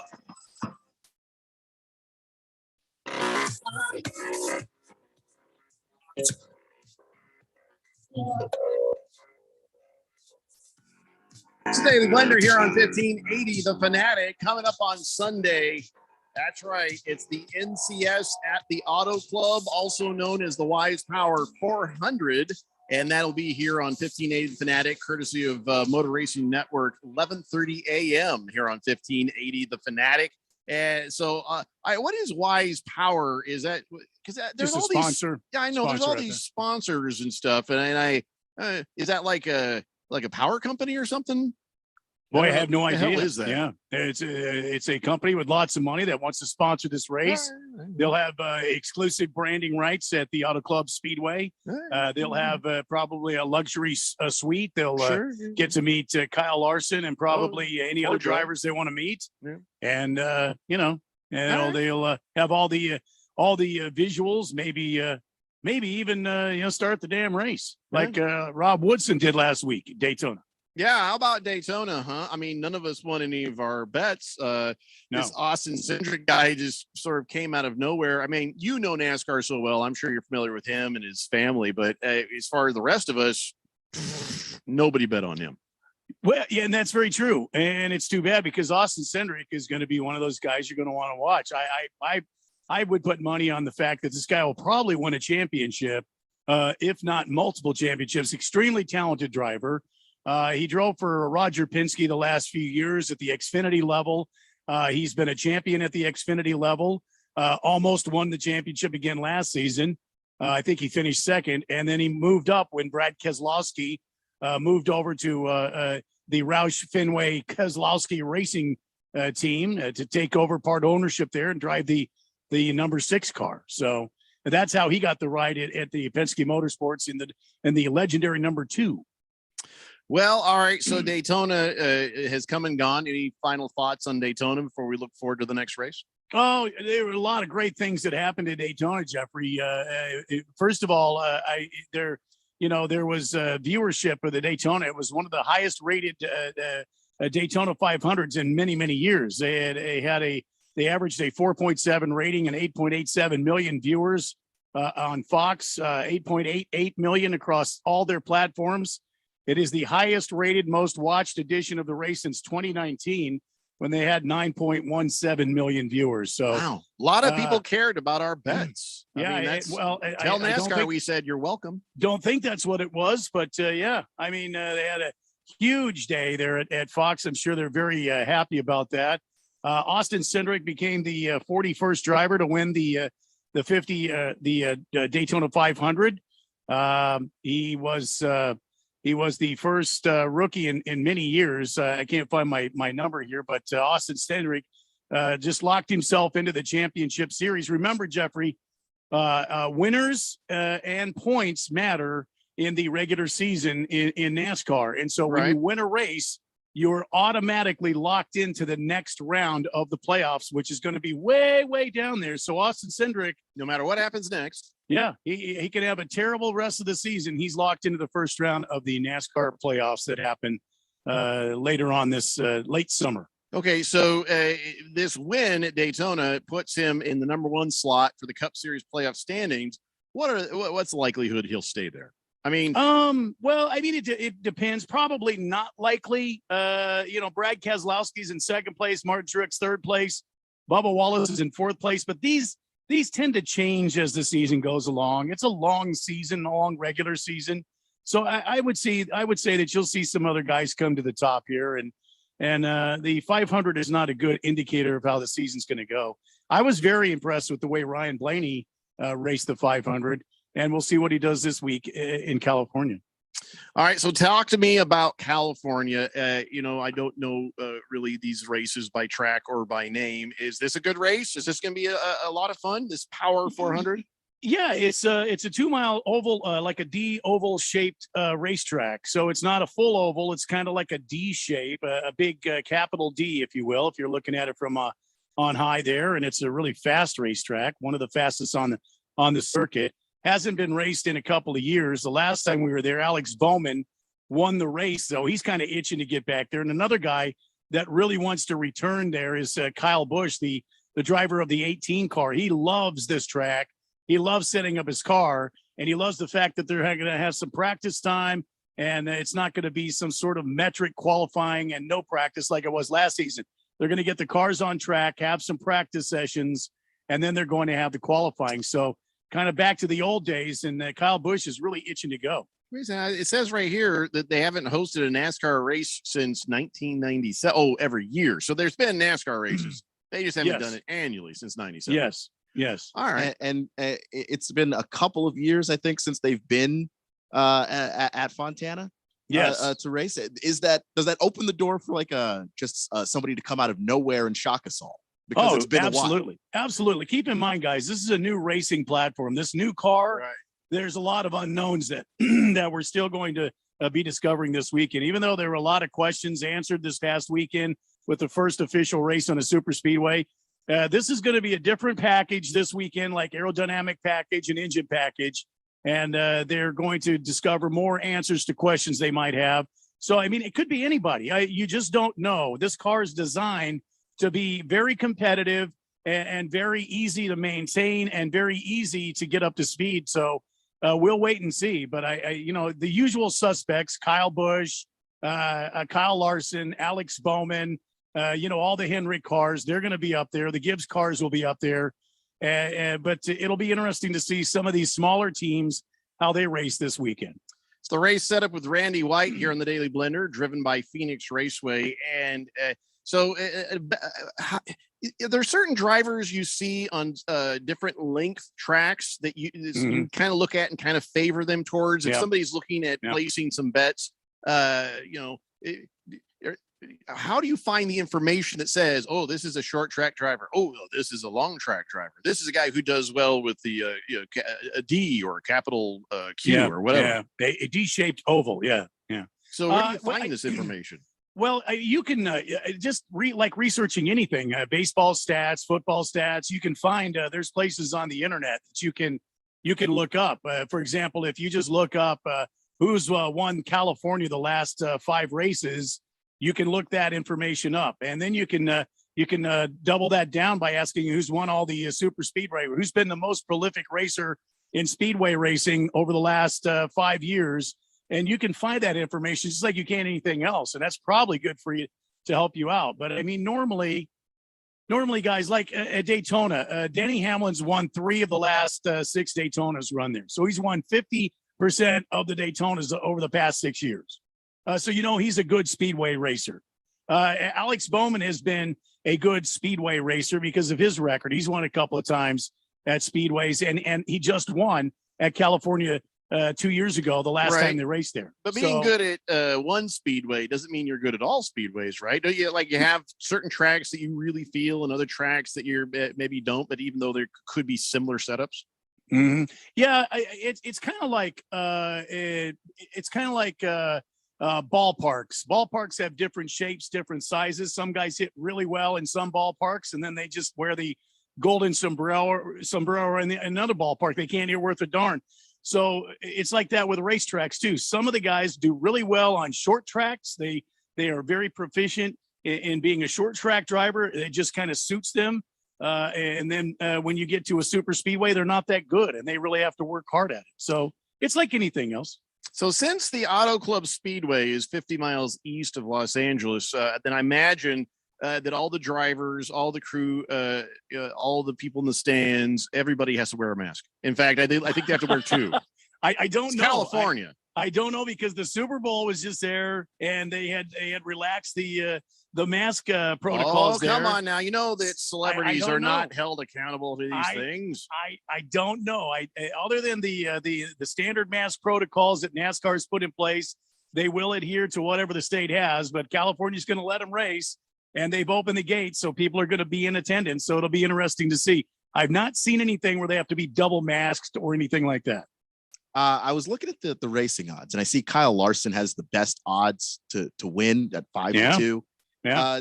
What do you think about Kyle Larson running here? Because I mean, I'm he was gone from the sport for a while, obviously. With the incident that happened. What is he like on tracks like these? Well, normally Kyle Larson it doesn't matter. You put him on a track and he races. This guy just like eats, breathes, and sleeps racing. He races on dirt. He races in multiple different platforms. And last year he was very dominant on all sorts of different tracks for NASCAR. So we'll have to wait and see. Remember, the big neutralizer here is going to be this race car, and can they get it set up to his liking? Kyle Larson didn't do too well in the Indianapolis or the Daytona 500. I don't know how he's going to do this year, but he is the favorite going in just because of last year's performance. He's a hell of a race car driver. We'll have to wait and see. I don't know that I would put my money on Larson. I think I would do some research, and I might the way you like before a horse race or something, you see a horse the way they're acting, sort of ready to go, kind of relaxed. They get into the starting gate, boom, they come out, end up winning the race. Where other horses might be fidgety. Kyle Busch might be a guy I'd put my money on this weekend because he's so excited to get back to this track. He's really going to be in focus and paying attention to his car. And he's got the third best odds. In my mind, I just pictured like the crew chiefs trotting out the driver to show the crowd. Oh, he looks really good right now. He looks pretty good. He's very nervous. Yes, it's a very skittish Joey Logano today. Yo. Truex just took a giant dump right there on the paddock. Well, I don't know what that means. Maybe he's going to run light. Hey, so Randy, last weekend I watched the Daytona 500, and I don't know who these guys are in the broadcast booth, but the big fat white guy. Who's that? Who's the big fat white guy? The big fat white guy. Yeah, the older big fat white guy. Not the killer. Not Tony. What's his name? Tony Robbins? Stewart. Yeah, Tony Stewart. Yeah. Tony Stewart was there, and he was like, he's like, how should I do my hair today? I'm thinking Lenny and Squiggy. That's what I'll do. I'll do the Lenny and Squiggy. Like he's sitting there. So you say the big fat white guy. You're talking about Mike Joy? I guess. He's the main guy. He was the play-by-play guy. The main Mike guy. Joy. All right. Okay. So Mike, the big fat white guy, Joy, he's sitting there, and they're saying, "Oh, I guess Tony Stewart's not going to be with us for the next couple of weeks." But coming up, we got this guy, can't remember, and Danica Patrick. And then they cut back to the camera thing, and he goes, "Please come back soon." I was like, Whoa, was that a diss on Danica Patrick? He's like, I don't know. He actually said it just like I said it. Mike Joy is one of the nicest guys you'll ever meet. Oh, he must hate her. I don't know that was a dig on Danica Patrick. It was just him just being goofy and saying, please come back. Because I don't know that they have another schedule out for when these guys are going to rotate back in. I understand Tony will be back in the booth for the Circuit of the Americas race, where it's but he's not going to be there for a while. Yeah. I don't know. Did you, my wife saw the clip and she was like, whoa, this dude hates Danica Patrick. So no, I don't think so. Was not just my imagination, Randy. Mike Joy, if you ever get to meet him, it's a joy to meet Mike Joy because he's a really good dude. But really nice. There's not a lot of people who really like Danica Patrick. So, well, just if anybody's going to take the nicest guy, and make them, please, Tony, come on, don't leave me alone with her. Then I guess. So Hefty Lefty says, I thought Lysol was the great neutralizer. Nope. Wait, that's for poops. Yeah. Thanks, Hefty Lefty. Appreciate that. 888-368-1580. So, all right, looking towards the Wise Power 400 at Auto Club Speedway here on 1580 Fanatic. And I'll tell you what, you can't go wrong with the MRN broadcast. These guys have been doing it so long together. They are so smooth and so good. We talked to the guys. They came by the station. They're like, yeah, we just really feel each other. Nobody's talking over each other. And you just feel it. And so it is a seamless broadcast. One guy says something, another guy's in another turn. He says something. Somebody jumps in with this. Somebody jumps in.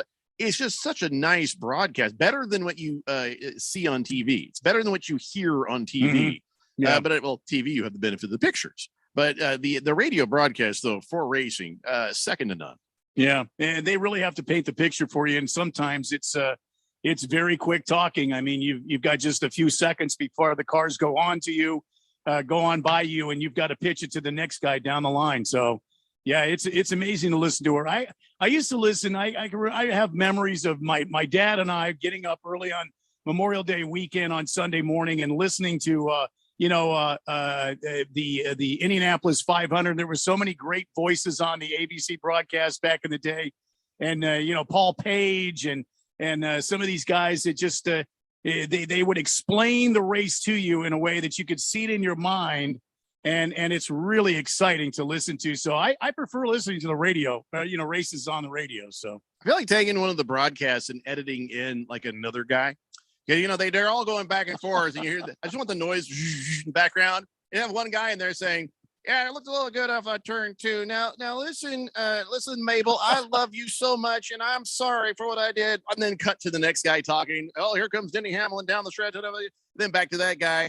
I did not know that was your sister. You have to just please understand. You look very similar. Oh, here comes Martin Truex right now. And just keep editing in a bunch of this guy pleading with, apologizing for, and begging some woman to love him. That would make the only thing that would make MRN better. That's it. That's the only thing.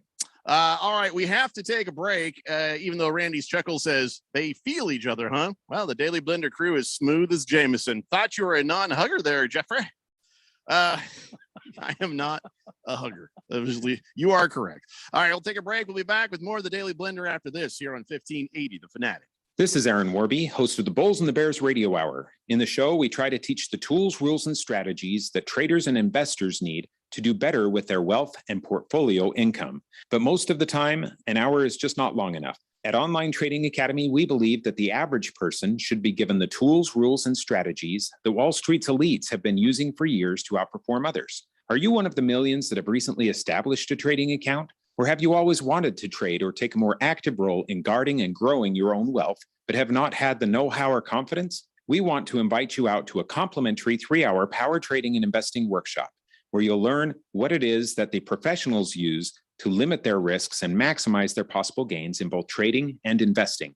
To register, call 8448-TRADER. That's 844-887-2337, or text the word stocks to 25029. Again, that's stocks to 25029. Reserve your seat now.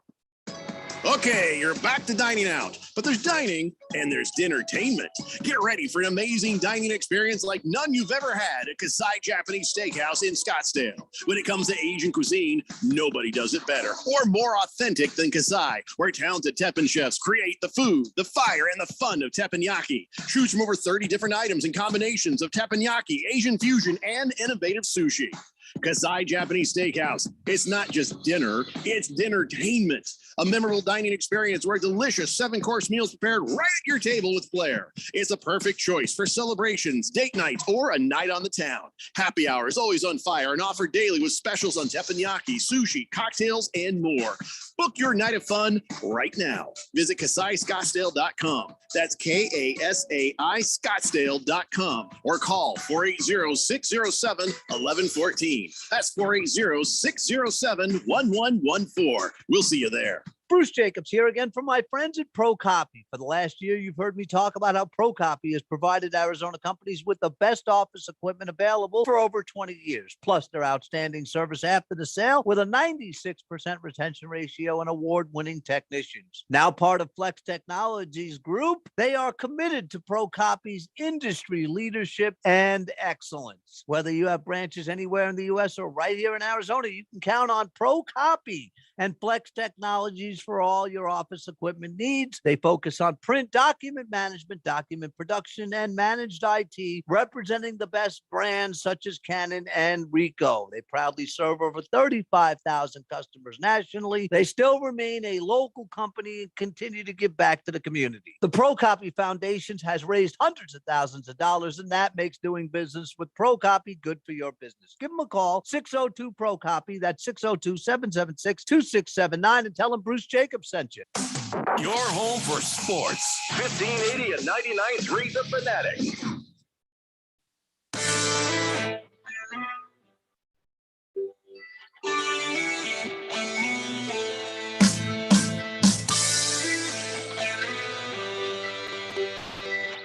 It's David Blender here on 1580 The Fanatic.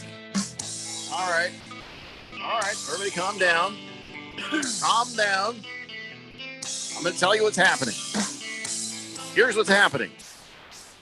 Tonight at 7 p.m., we've got number 3 Perry at number 2 Brophy College Prep for your high school basketball playoffs. Tomorrow we have GCU hosting Sam Houston at 5:45 p.m. Over on Money Radio 1510, we have the Kansas at Baylor game at the exact same time. And then on Sunday, as we were talking about earlier, it's the NCS at Auto Club Wise Guy 400 or whatever the hell it was. Wise Power 400. Thank you. At 11:30 a.m. That's when the broadcast starts here on 1580 The Fanatic. And boy, if you think there's a lot going on this week, wait till next week. There's a ton of crap going on next week. We started talking a little bit about some coaching stuff in the NFL. So what do you say we just continue with that? We did talk about how BU has got himself a job with the Chiefs. We mentioned how Eric Bieniemy, I guess, is the Susan Lucci of NFL coaching. He's not going to have a head coaching job. You're going to have to explain that, man. I mean, I got it, but I've seen the demographics of these shows. I think we're good. I don't think I have to explain that. Okay, so Keon, Susan Lucci is she's like an 80-year-old soap opera actress, and I don't know, I'm guessing, and every year for like 30 years she was nominated for an Emmy and she never won. So that's what that's about. So I don't know the facts on her, the stats on her. I don't know. Oh, just Googled. She's 75. Wow. Okay. Well, I was close. So very close. Yeah. I'm in range. No, 5 years is good guess. Not far off. I mean, well, I'm depending sure what you're talking about, it could be a blowout. Well, not in Hollywood. I am pretty sure. Yeah, there's been a lot of work. There's been a lot of work done there. You know, I mean, for a while, she looked like the Statue of Liberty. They had scaffolding up around her as they did the renovations. They just. Okay, hold on. So see, Keon, back in the 70s, they decided to renovate the Statue of Liberty and their scaffolding. So for a long time, just so you know. Gotcha. Yeah. So I don't feel like I got to explain everything. That one I could have guessed. I was just saying, he wanted you to understand. King Kenton says, Okay, so I spent the afternoon doing yard work. I weeded out the rocks. Always good to weed out a rock. Oh yeah. I trimmed a couple of bushes. Also, I did something stupid with the electric hedge shears. I cut the extension cord. I popped the breaker doing that. Spent an hour figuring out that the outside outlet on the patio is somehow connected to the GFI plug in the hall bathroom. Whew, Randy, I need a beer. Can Absolutely, my friend. Do not feel bad about that. So I had power on my patio, a bunch of plugs in my patio, and I had some security lighting in the back area, and it was motion censored, right? And all of a sudden it stopped working. I learned that it stopped working when I was trying to shave a dog. Okay, that didn't come out right. Trim, I was trying to, it was not sensual. It was not erotic in any way. Not for me, maybe for the dog, but not for me. And so, anyways, it's my old the late golden retriever. She got really hot in the summer, so we trim her hair, and she would look like a golden lab. She wouldn't forgive us for a while, but then she felt fine. Anyway, so I'll go out there to try to do that. I'm like, well, why is this not working? And I did not. I looked for a GFI. I checked everything in the house, and nothing would do it. And then I'm cleaning out my garage. And I'm moving some boxes, and I find an outlet that I didn't know was there, and it was a GFI. And I was like, oh, this thing's been tripped. Click. So then that night, I open up the door, walk outside. All the lights came on, and I'm like, ooh, I can shave dogs out here again. So don't feel bad. It's just for no rhyme or reason. The garage where it's located versus where the patio plugs were made no sense that would be on the same circuit. So, of course, your GFI plug in the hall bathroom is the one that needed a trip for it. Yeah, come on, Randy, come on. That's my late dog. She's a saint. Dogs again. The way you said it, you were like, you should open your own business. Use that clip instead of "I'm a sexy beast." Use that clip instead. I can shave dogs again. Watermelon says, electrical fun fact for the day: exterior outlets are usually protected by GFI in the garage or bathroom if they're not protected by one outside. The more you know. Thanks, Watermelon. I knew that, but I couldn't find the plug, and I really thought, because we have some GFI in the kitchen, because of how close it was to where the patio is, I assumed it would have been those. So I thought something when they painted the house had gone wrong. So, but yeah, good tip. Appreciate that. Speaking of tips, Just the Tip says, good afternoon, gentlemen. Thank you for the NASCAR talk and race coverage. The dude from my era who stands out as an iconic TV radio voice that's ingrained in NASCAR history, Chris Economaki. Yeah, Chris Economaki. Randy, your thoughts? Oh, he was one of the greats, man. Every time I think about old NASCAR or IndyCar coverage, it was Chris Economaki. A lot of times you'd hear Paul Page and Chris Economaki on the same call. That takes me way back, man. That's fantastic. Economaki. That's a made up name. No, that's his name. Chris Economaki, or it was his name. He's now dead. Oh, all right. Well, then I can't talk to him about it. Fine. FedFan says, I've cut my extension cord twice. I've gone to a cordless weed eater after that because I'm not safe around extension cords.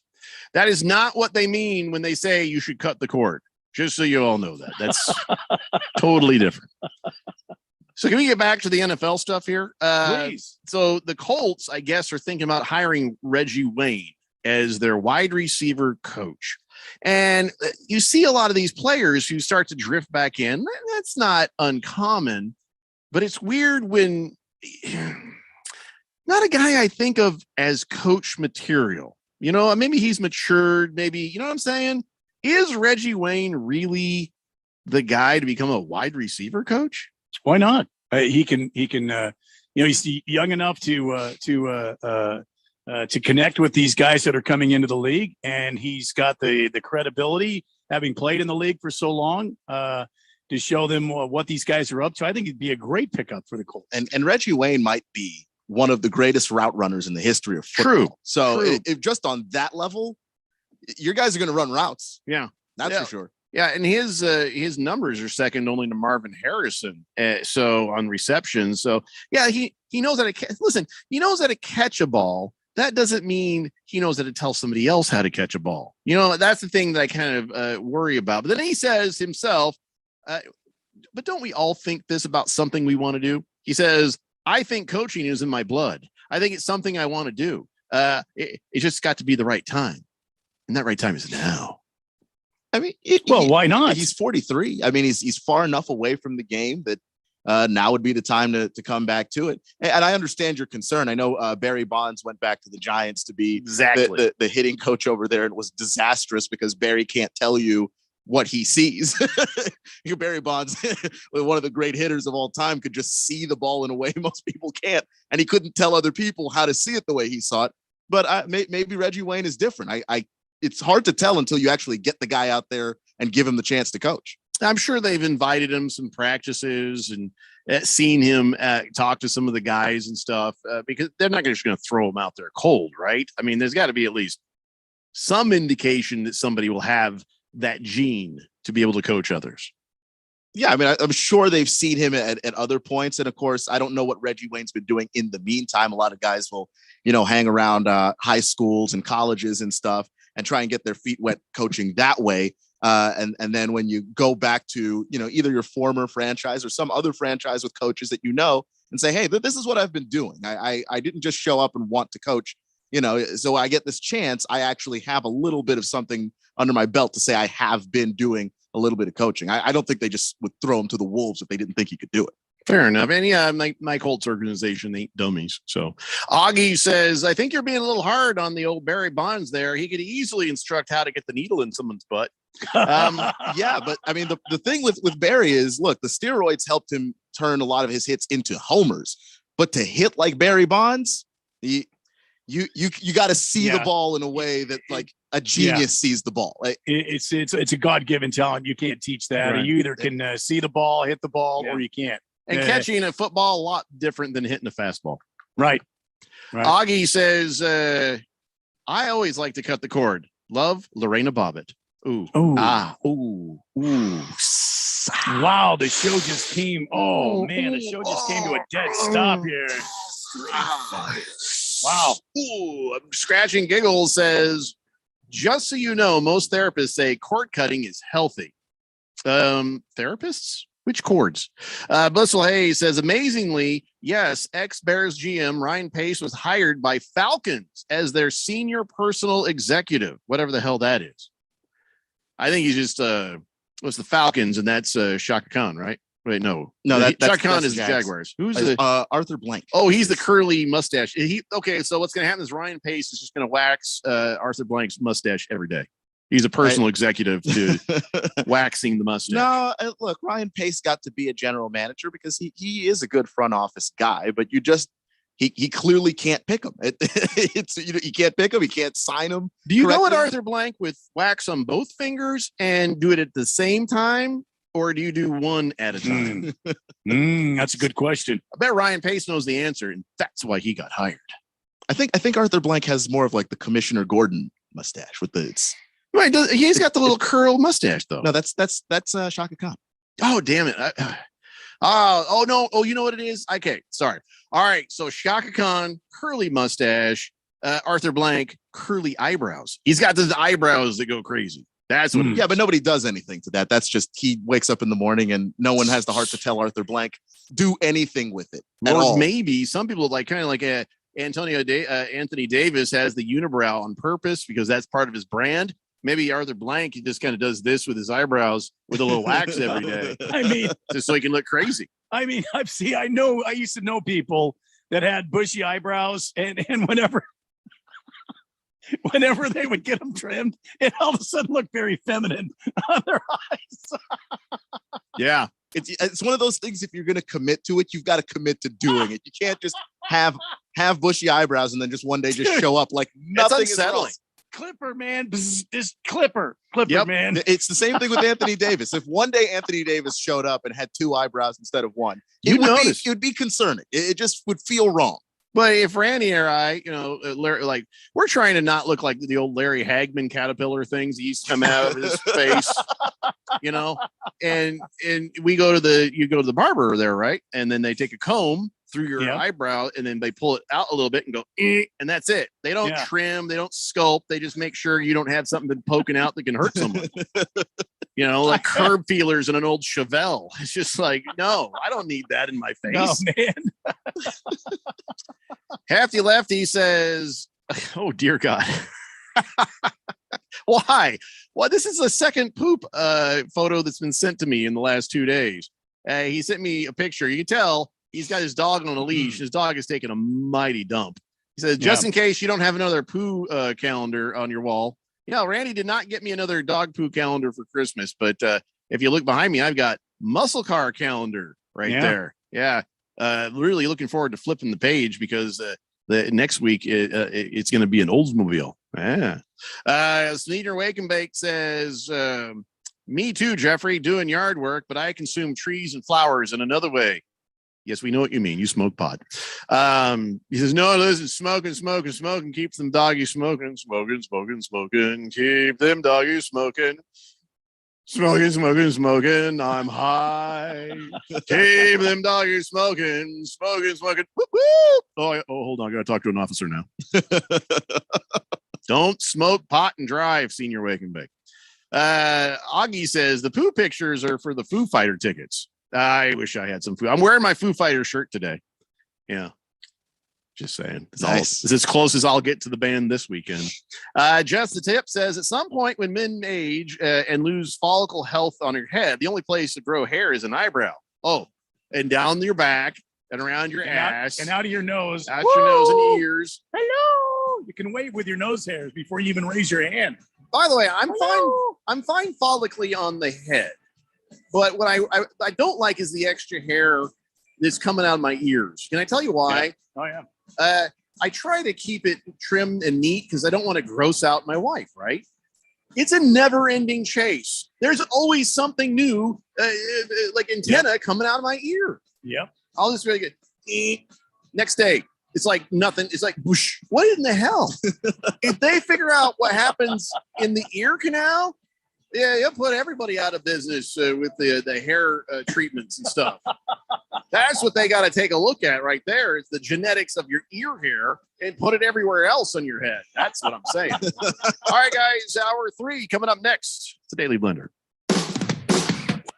Is there anything better than the sound of 3 races breathing life into a new NASCAR season?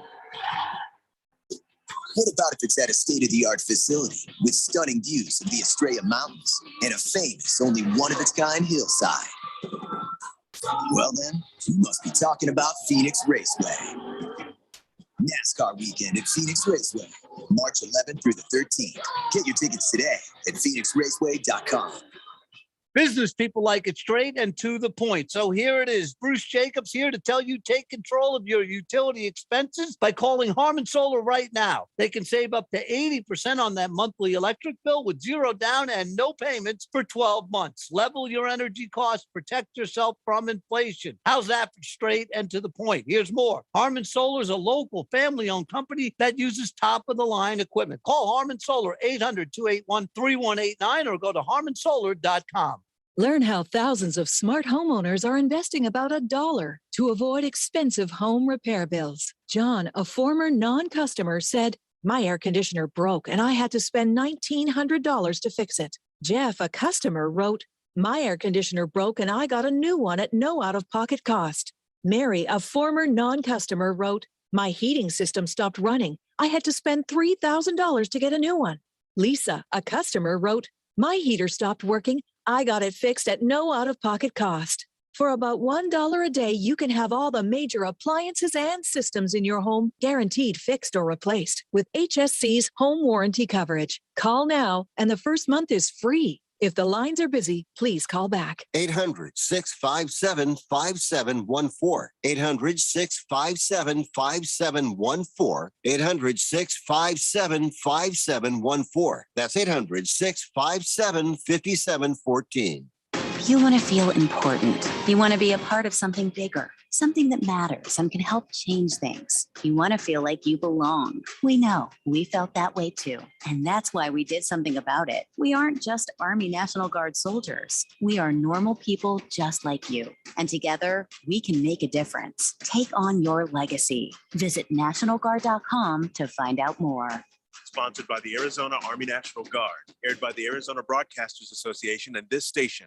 Your home has gone way up in value, but have you taken advantage of it? This is Rob Canyer with a phenomenal opportunity to tap into some of your home equity, earning tax-free income and eliminating your mortgage payment while staying in your home as long as you want. With home prices leveling off, don't wait to learn more about the new reverse mortgage. This is a safe and proven money-saving and tax-free income opportunity for homeowners age 62 and older. Call me, Reverse Rob, and learn more today at 602-REVERSE. That's 602-738-3773, or download my app by searching Retire Right with Reverse Rob. KQFN Tempe. Also transmitting on K25CD Phoenix at 99.3 FM and K240U Fountain Hills at 95.9 FM. It's time for the third hour. All right, people, settle down because it's time. Time for what? Showtime. When does it start? Right now. 3, 2, 1. Let's get on with the show. Let's do it.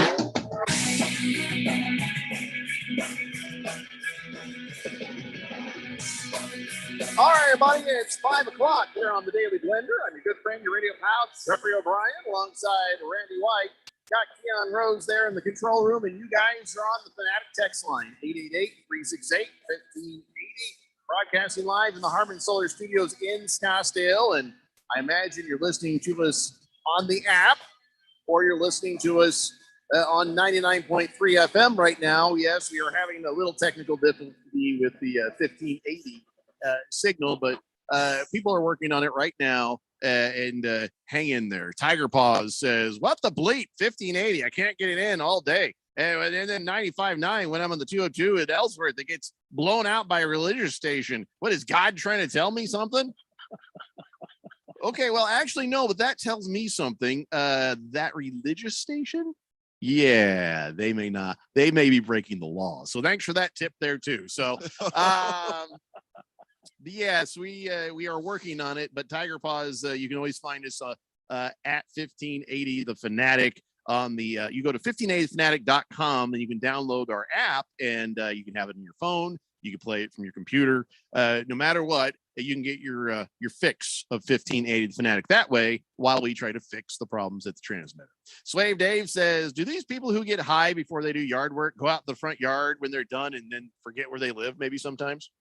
That's really great if your neighbor does and starts mowing your yard. I think that'd be amazing. Who's going to complain about that? Lefty wants to know if I like the Dave Grohl interview. He did that hot wings eating thing. There's some little guy who likes to eat hot wings and make people eat hot wings, and he interviews them while they do it. I tried to, I couldn't find it, and then it popped on. So I haven't had a chance to watch it yet, but I'm going to. And thanks for the tip on that, Hefty Lefty. Good Cat says, honest opinion, how long do you think Herm and Ray Anderson are going to have their job? Seems like a long time, as long as Michael Crow keeps covering for them. You know, I think if the NCAA comes back with everything so brutally, blatantly vivid and just undeniable, then Crow is going to have to go, I believed them when they told me they were innocent. It hurt my heart to have to fire Ray Anderson and Herm Edwards. But right now, he's got their back. Crow almost inexplicably has Herm Edwards back. There are photographs. There's a lot of testimony. There's a lot of people who are saying it happened. And Crow's like, never happened. He didn't do it. Wasn't him. It's like, okay. I guess we'll just have to watch and see what happens on that. You know what? I shouldn't be answering this question to a U Arizona fan. You know what? Screw you, Good Cat. Why would you do that to me? I've been good to you, Good Cat. You're the only U Arizona fan that I can stomach and handle. And here you do. You stab me in the back with this. Why would you do that to me? You know what? That's going to come back, and that's going to get, karma's a biatch, Good Cat. And now watch what happens to U Arizona in the NCAA tournament. You just watch. Now I'm hoping karma doesn't come back on me and they win it. That would kind of be my luck. Hey, we were all clenched up a little bit when somebody reminded us the name of Lorena Bobbitt. Keon, you're familiar with Lorena Bobbitt, right? Yeah. Not personally, but the story. Yeah, well, thank God, not personally. Yeah. I don't want to be next. Yeah, there's worse things that can happen, though. Not many. Is this going to be one of those segments? Because I'll just shut my headphones off right now. No.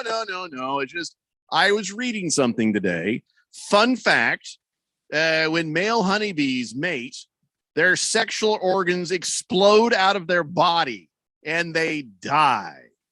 Oh, jeez. Study in Canada found that here's what it is. It's extreme heat that makes them do that.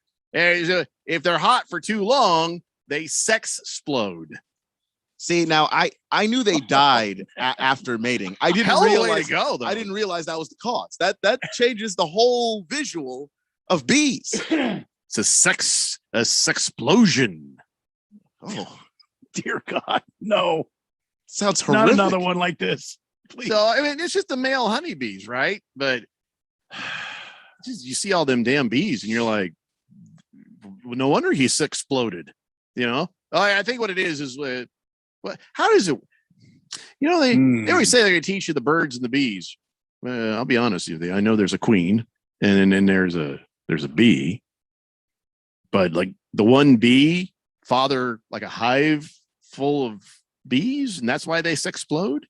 Or does one bee? You know, how's that? How did I don't know. I believe the queen is the mother of the hive. Okay, well now I get that, but did she knock boots with one bee, and then that's how you end up with all them bees? Well, not if you're exploding. There's Right. probably multiple bees, multiple male bees. Does she let's have, just is it say one that bee per explosion, or is it like the bee that explodes? Okay, we get 10 more bees. I mean, let's what's just the say math? she's an easy lover. Yeah. Well, no, not if you're exploding. That's not easy. Listen, I gotta have the air conditioning on and I get it. So I understand the hot, explosion of a bee. I don't think you do. I don't think any of us does, really. Well, because the bee's explosion is apparently deadly. It's deadly. No, I get sweaty, and so I turn on the air conditioning and I do what I got to do. I'm not going to go into detail. No, we're not. None of us. That. None of us explodes, like literally to die. Your organs are just outside of you now, and you're dead. Phrasing, but still. Yeah. I tried to. I got more specific there afterwards. I'm just saying, how many bees does one bee exploding produce? Somebody out there listening has got to be able to tell me if I'm a dude bee and I'm like, hey queen, what's up, babe? And she's like, tonight's your lucky night. Is it really? Okay. And then so things happen. I explode, die. How many kids do you get out of that? How many bees?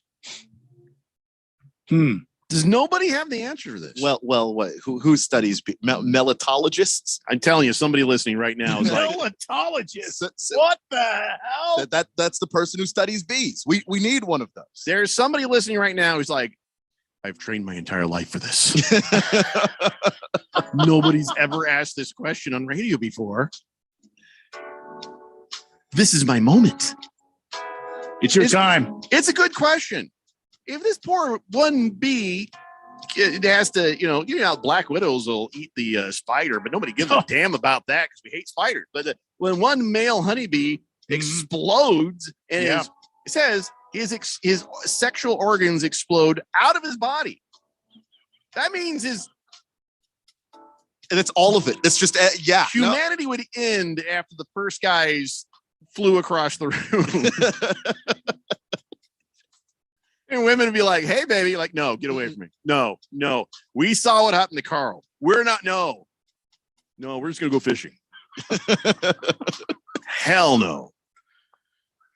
So nobody's going to get me the answer. All right. I can't get I guess I have to watch some Discovery Channel this weekend. Animal Planet. It bothers me to not know this. All right, fine. It kind of bothers me to know. What little I know, I wish I didn't. Randy's chuckle says Sexplode. Sounds like a new text or nickname, Randy. I'm on it. Sexplosion. Yeah. Average Joe says if they fire Herm Edwards, they'd owe him money. You can't fire during an investigation because then ASU might get sued, like what Kevin Ollie did to UConn. That's true. It's a good point, but they're not. But it is keeping him. they're doubling down and sticking up for him. Michael Crow has come out publicly and said he had nothing to do with that stuff. Yeah, I'm paraphrasing, but he's very adamant. But he can be that adamant because his ass is sufficiently covered. If the NCAA comes in and goes, nope, we've got evidence here, here, and here, we're going to levy these sanctions against you, then you're more likely to be able to fire Herm Edwards with cause. Then you don't have to keep paying him even. You can just keep on. Bye-bye. Good Cat says, do you think the scandal could cause Crow to lose his job? Honestly, I'm just wondering. I wasn't asking as a Wildcat fan or trying to rub it in. I'm asking as a sports fan and a fan of the Pac-13 or 12. Okay, so Good Cat, maybe. I don't know, man. There's been so many things that, Michael Crow has been able to, sort of dance away out of. I don't know. I doubt it. What do you think?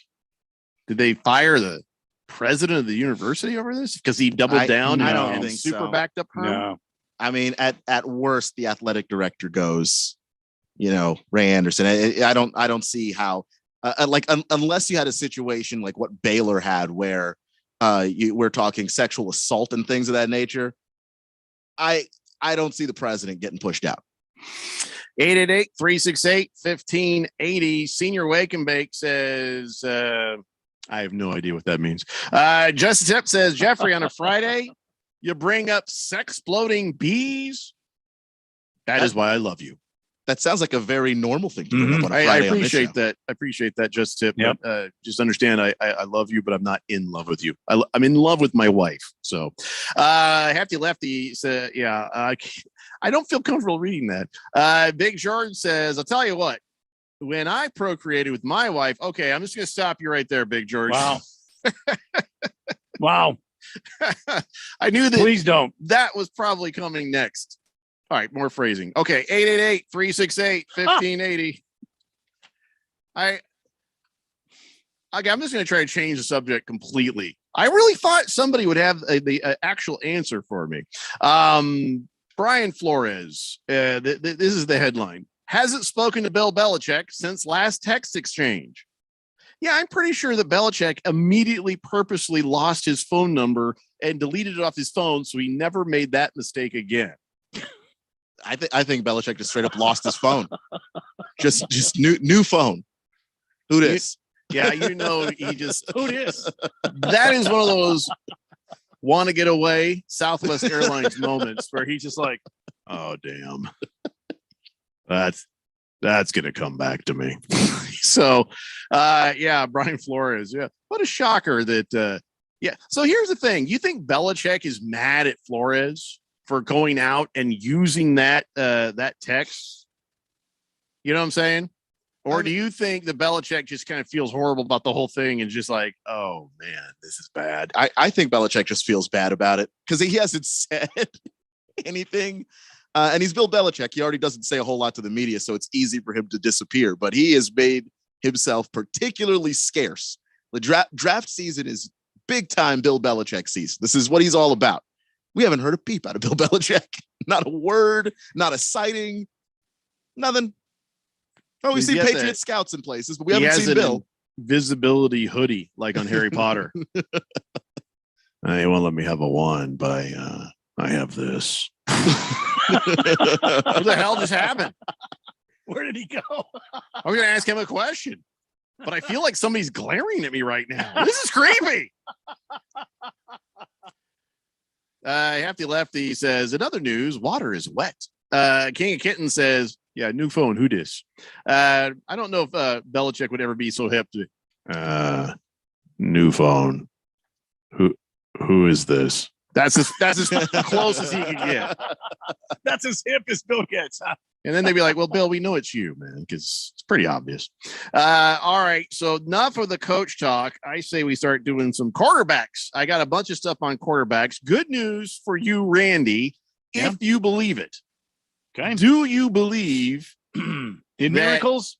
Kyler Murray and the Cardinals are on the same page and just working to move forward? Everything is A-okay. Hell no. Well, Michael Bidwell's saying it is. So I believe he thinks it is. I don't think that Bidwell's a liar. No, but Michael Bidwell is an owner of a team, and he's just trying to public affairs this thing to kind of cool it off because this is something that's causing all sorts of strife. And remember, they got the draft coming up. He wants to lure some new talent here to Arizona. Free agents are out there listening to what's going on. So I don't think Michael Bidwell is lying, but I think that things are okay in the way where like when I was a kid, me and my brother used to get into fights, and then my dad would break us apart and go, "Are you good?" And you go, "Yeah, we're good." And you make us shake hands and apologize. We were not good, but we were not fighting anymore. So maybe that's what it is, where we've gotten past the hissy fits and that portion of it. And we're still stuff to work out, but we're good in the sense that all of this stuff that you're hearing reported, that's going to be squashed a little bit. Hefty Lefty makes a good point. We assume that Bill Belichick grabbed his cell phone and just hit the wrong BB, right? Hefty Lefty says, no, Bill Belichick still has an address book. So he probably was just like, boop, boop, boop, boop, boop, flipping through his looking over at it, his Rolodex. So here's Bill Belichick afterwards. Oh, crap. Hold on here. He probably couldn't read his own handwriting. Yeah. No, I'll make that mistake again. All right. So Kyler Murray, though, they say they're excited about him. It's going to be an extension, but here's the thing that's kind of, I don't know if I'm Kyler Murray, I might not even be trusting this. It says, well, we're not going to sign an extension with him until summer because we got to see how all the free agency stuff sorts out and see, what we got for cap space and this and that and that and that. And I'm thinking, well, that sounds like just a stall. That sounds like a load, doesn't it? Sounds like they're like, Kyler, just hang in there with us. We got some things we got to figure out. And Kime, go find us another quarterback. Yeah, see if we get Aaron Rodgers on the phone. Let's trade this little bastard. It's just whatever we can do. I don't like that. I mean, I wouldn't believe that's what's going on. I think they're probably trying, like you said, trying to figure out. They've got to get Chandler Jones back on the books, man. We need Chandler Jones. That's a huge pickup. Yeah. And Zach Ertz is floating out there too. Exactly. You got to sign him. And we've got to figure out some of these loose ends. And it's not that I don't think they don't want to pay Kyler Murray. I think they do. But how is it going to work out? And what kind of a deal can they make? And how can they structure it? Kind of what the Rams did with some of these free agent things. They had to work some things out, get creative. So I creative, really? Yeah, I think they're going to have to do something because we don't have a bunch on the cap space side of things. Yeah. But see, the Rams, they have a different GM. So, yes, yeah, that's true. Yeah.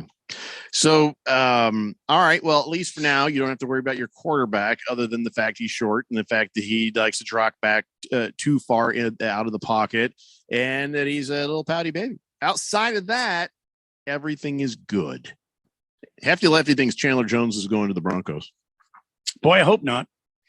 When we come back, we have other quarterbacks and stuff to talk about, but more importantly, our friend Josh Applebaum from the VSiN Network is going to stop by for another episode of Sports Betting 101, helping us to be better at betting. He's helping us to understand the terminologies and the stuff involved with betting. And, sometimes we like to cheat off his paper and make a little money too. So I'm just saying, come on back, kids. Josh Applebaum, Sports Betting 101. It's the Daily Blender here on 1580 The Fanatic.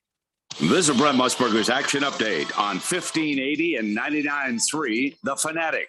Heads up, sports bettors. Right now, you can try VSiN All Access free for 30 days with no credit card required. Visit vsin.com/free month to sign up now. College basketball yesterday, number 2 Arizona just rolls over Utah 97-77. And Arizona State gets a nice win going to Boulder and knocking off Colorado 82-65.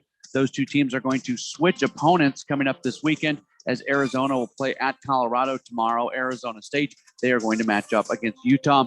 There's only one game in top 25 college basketball tonight in the Big Ten. Number 25 Iowa goes to Nebraska. Iowa favored by 13.5. For the latest odds all the time, visit vsin.com. I'm Matt Pauley on Arizona's sports betting station, 1580 The Fanatic. Do you want the best for your car?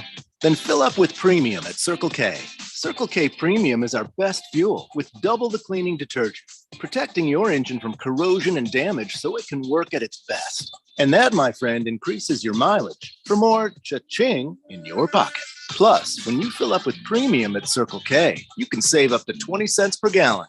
Offer valid Thursdays or Fridays at participating stores. For details, visit CircleK.com. Circle K, how convenient.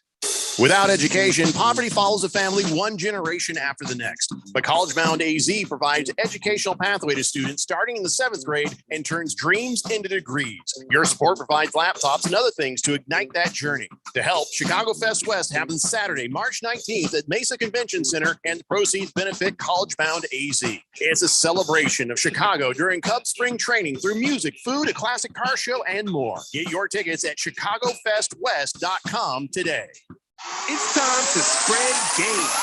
The Harlem Globetrotters are coming with an all-new tour. 4 quarters of big plays, ankle-breaking moves, and ball-handling wizardry. Do they dunk? Do they dunk? See the stars rattle the rim in the all-new in-game dunk contest. This is the team everyone can cheer for. The Spread Game Tour is coming. Playing in Phoenix and Glendale on March 5th and 6th. Go to HarlemGlobetrotters.com. Hey everybody, Mark Asher back to tell you about my friends over at Valley Medical Weight Loss. We all know what New Year's resolutions are, right?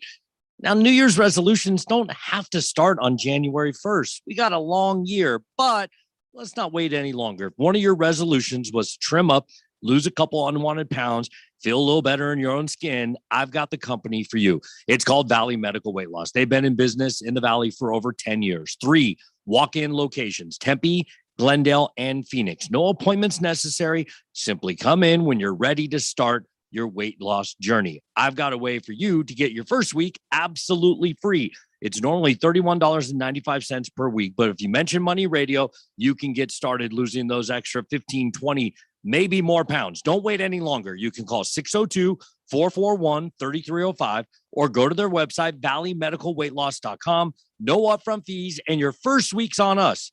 Give it a try, valleymedicalweightloss.com. We just can't help it. We have to do it. It's in our DNA. At 1580 and 99.3 The Fanatic, we have to bring you the most epic moments in sports. NCAA football, NASCAR racing, Arizona Rutgers football, golf, Vegas Raiders, March Madness, NFL playoffs, the Super Bowl. Yeah, we can't help it. We are 1580 and 99.3 The Fanatic and always on at 1580thefanatic.com.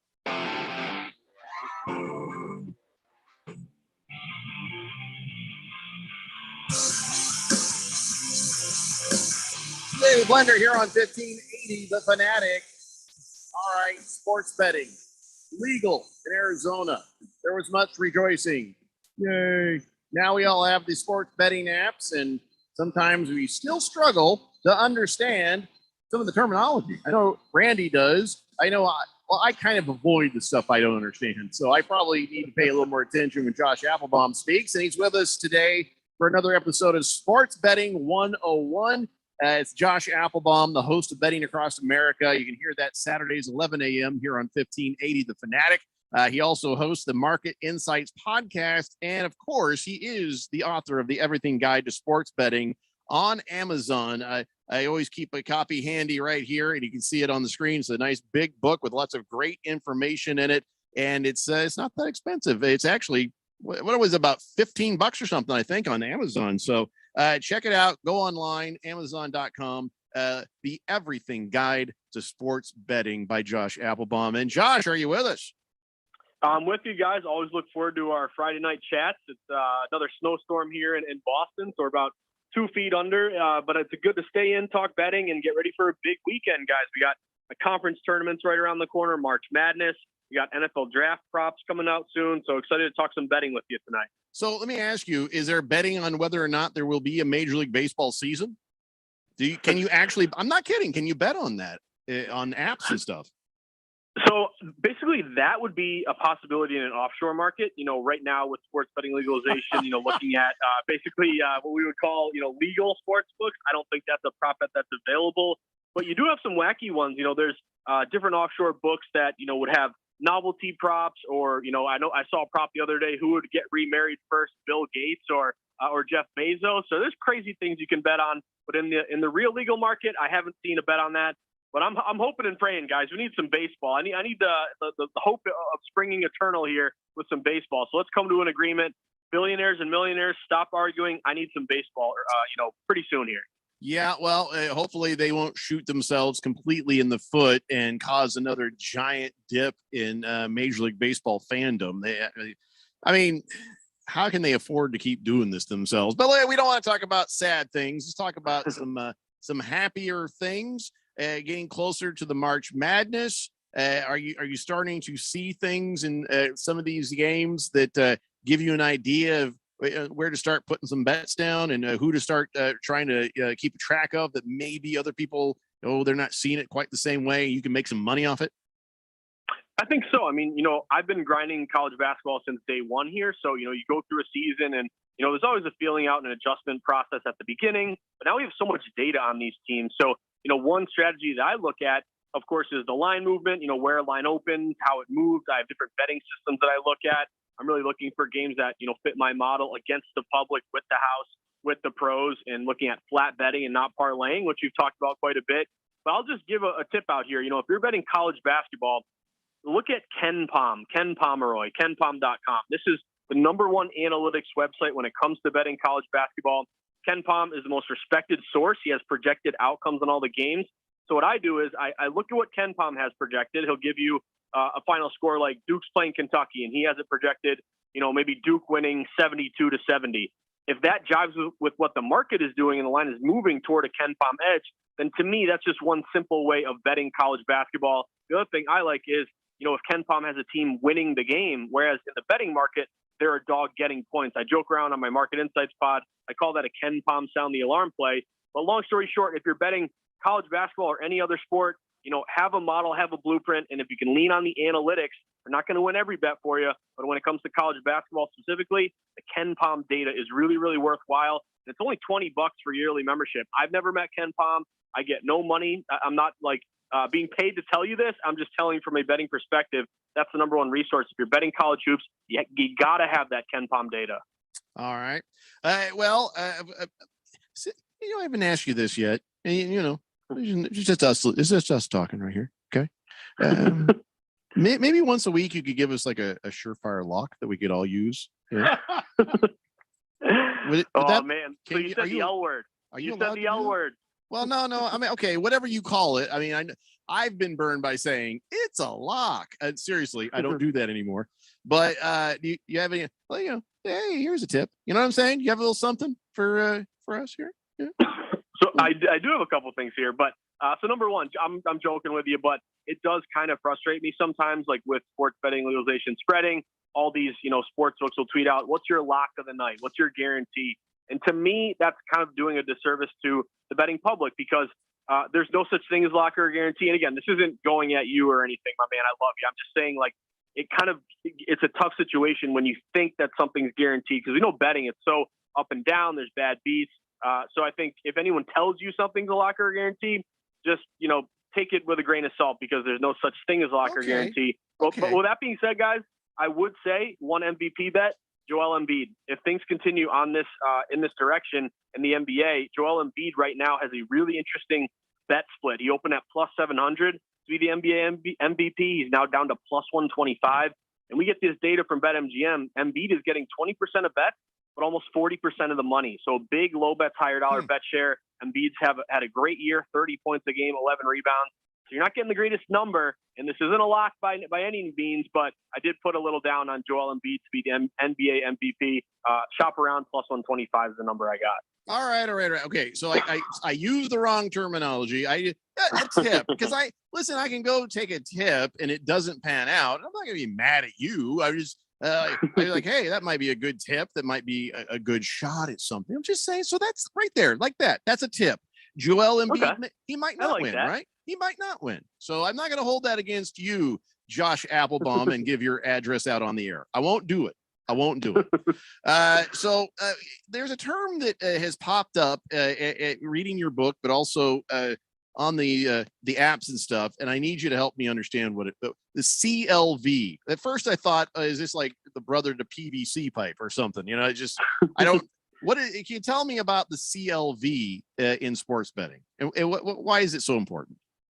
Yeah, it's a great question. So I think this is really important for new bettors to understand. So I think a misconception when you're betting on sports is that if you bet something and it wins, it was a great pick. And if you bet something and it loses, it was a terrible pick. It's not that simple. So the way a lot of sports bettors grade their plays, obviously, if you're betting, you really want to have an app to put in all your bets, track your performance. Obviously, a lot of people would say, hey, if my bank account or my sports betting account is higher than yesterday, that's a good thing. But really the way you grade your performance isn't just wins and losses. It's closing line value. So CLV is referred to as closing line value. So what that means is basically if you're consistently getting a better number than what the line closes at, it means you're reading the market correctly. You're really, on the right track, and really you're doing a good job as a bettor. Whereas if you're betting a number that's worse than what it closes at, you're really not reading the market that well. So for example, let's say you like the Kansas City Chiefs this weekend and they open at -3. If you bet them -3 and they close at -4, no matter what happens, if they could win, they could lose, it doesn't matter. You made a good bet because you bet the Chiefs at a better number than what it closed at. Now, on the flip side, if you bet the Chiefs -3 and they close at -2, that was kind of a bad bet because you are basically paying a higher price than what the market is offering. So don't always be, super concerned with wins and losses because you can make a terrible bet and it can win. You can do no research and it wins. You could spend all day capping a game and feel like you have a great edge, and it loses and you feel like an idiot. The whole point here is if you consistently get better numbers and beat the closing line, getting CLV. So in that example of, betting the Chiefs -3, they close -4, that would be 1 point of CLV, closing line value. So you can win, you can lose. But again, the best bettors are consistently getting better numbers and betting games at a better number than what it closes at. So just, don't be so concerned with the outcome. Be concerned with, are you getting good numbers and are you betting or are you beating the market? Because if you are, you could go 0 for 10, but if you're getting a better number every time, you're just getting unlucky. If you consistently get better numbers and get closing line value, that's going to be the mark of a successful bettor long term. I thought the mark of a successful bettor is just winning. That's also true. Yes, you can ask Billy Walters. We just interviewed him at VSiN, the #1 best sports bettor of all time. So yeah, it's all about winning. But again, you want to beat that closing line. That's always a good sign. Hey, what do you make of that Mattress Mac nonsense? I get that he has over there giant bet, but he has over here promotions that will help cover him if he loses that giant bet. Is he looked at respectfully by bettors, or is he looked at as a clown? So I would say it's somewhere in between. I would say the betting market views him as more of a news making type guy, not really the sharpest guy, not square. He has, if you look at, again, closing line value, some numbers that he bets at, he does get decent numbers, but he's really just a promotional guy. So he has all of his, couches and all of his mattress stuff insured. So a lot of these big bets he makes, he's just basically hedging basically. So he'll either win his bet, or if he loses his bet, all the, free furniture that he's going to give out, basically it won't be free. Everyone will have to pay for it. So I know Mattress Mac is on kind of a losing streak here. And I was, kind of surprised because in the Super Bowl, I think he took the Bengals straight up on the money line. And I was on the Bengals too, but I took the points. So I was like, Mattress Mac, take the points, my man. It's a better bet there. But again, I don't think he's the worst bettor. He's definitely not the best bettor. He's somewhere in between. But remember, he's playing a game of hedging. He's really not playing a game of, I really like this and I spent all day researching it. Well, you mentioned that he should have taken the points, the spread. So help me out here. When you bet the spread, the larger the number, the more likely you are to win, right? If it's if you take a certain team, they have to come within a certain amount of points, and even if they lose the game, you win. So the bigger number is better, or is the smaller number better? So I think it depends on the game specifically. There are certain times where, you're a dog and you're getting, 21 points in college basketball, and you would say, wow, that's so many points, it's got to cover. But maybe that favorite opened minus, 19. Now they're up to minus 21. The sharp action hit him, and then they win by 30. There are other times where you're a dog and, you're only getting 2 points, but yet you win the game outright. So I would take each game individually. And really the biggest thing for me, guys, no matter what sport you're betting, is looking at the line movement, trying to be against the public with the house, with the sharp money. And don't be so concerned with, is a spread big or small? Really try to be on the sharp side of a play. So like, for example, one college basketball game, and I know you're looking for a lock here. I can't give you one, but one that I do like coming up here. I just want a tip. I don't need a lock. Here's a tip. App State and Arkansas State. This is an 8:00 game. I'm looking at Arkansas State on the money line here. They open as a 1-point favorite. They're up to -2. Public is all over Appalachian State, yet the line is moving toward Arkansas State. So in those situations, if the majority of all the bets are on Team A, but yet the line moves to Team B, I want to be with that kind of fishy move on Team B. So tonight, that would be Arkansas State on the money line. You can shop around. I think it's like -115, -120. It's Josh Applebaum. He is the host of Betting Across America, heard here on 1580 The Fanatic, Saturdays, 11 a.m., and the author of Everything Guide to Sports Betting. You can find that on the Amazon. Hefty Lefties on the text line says, my lock is 9.5. Actually, the over on that. Over 9.5 missed travel calls per game in any NBA game.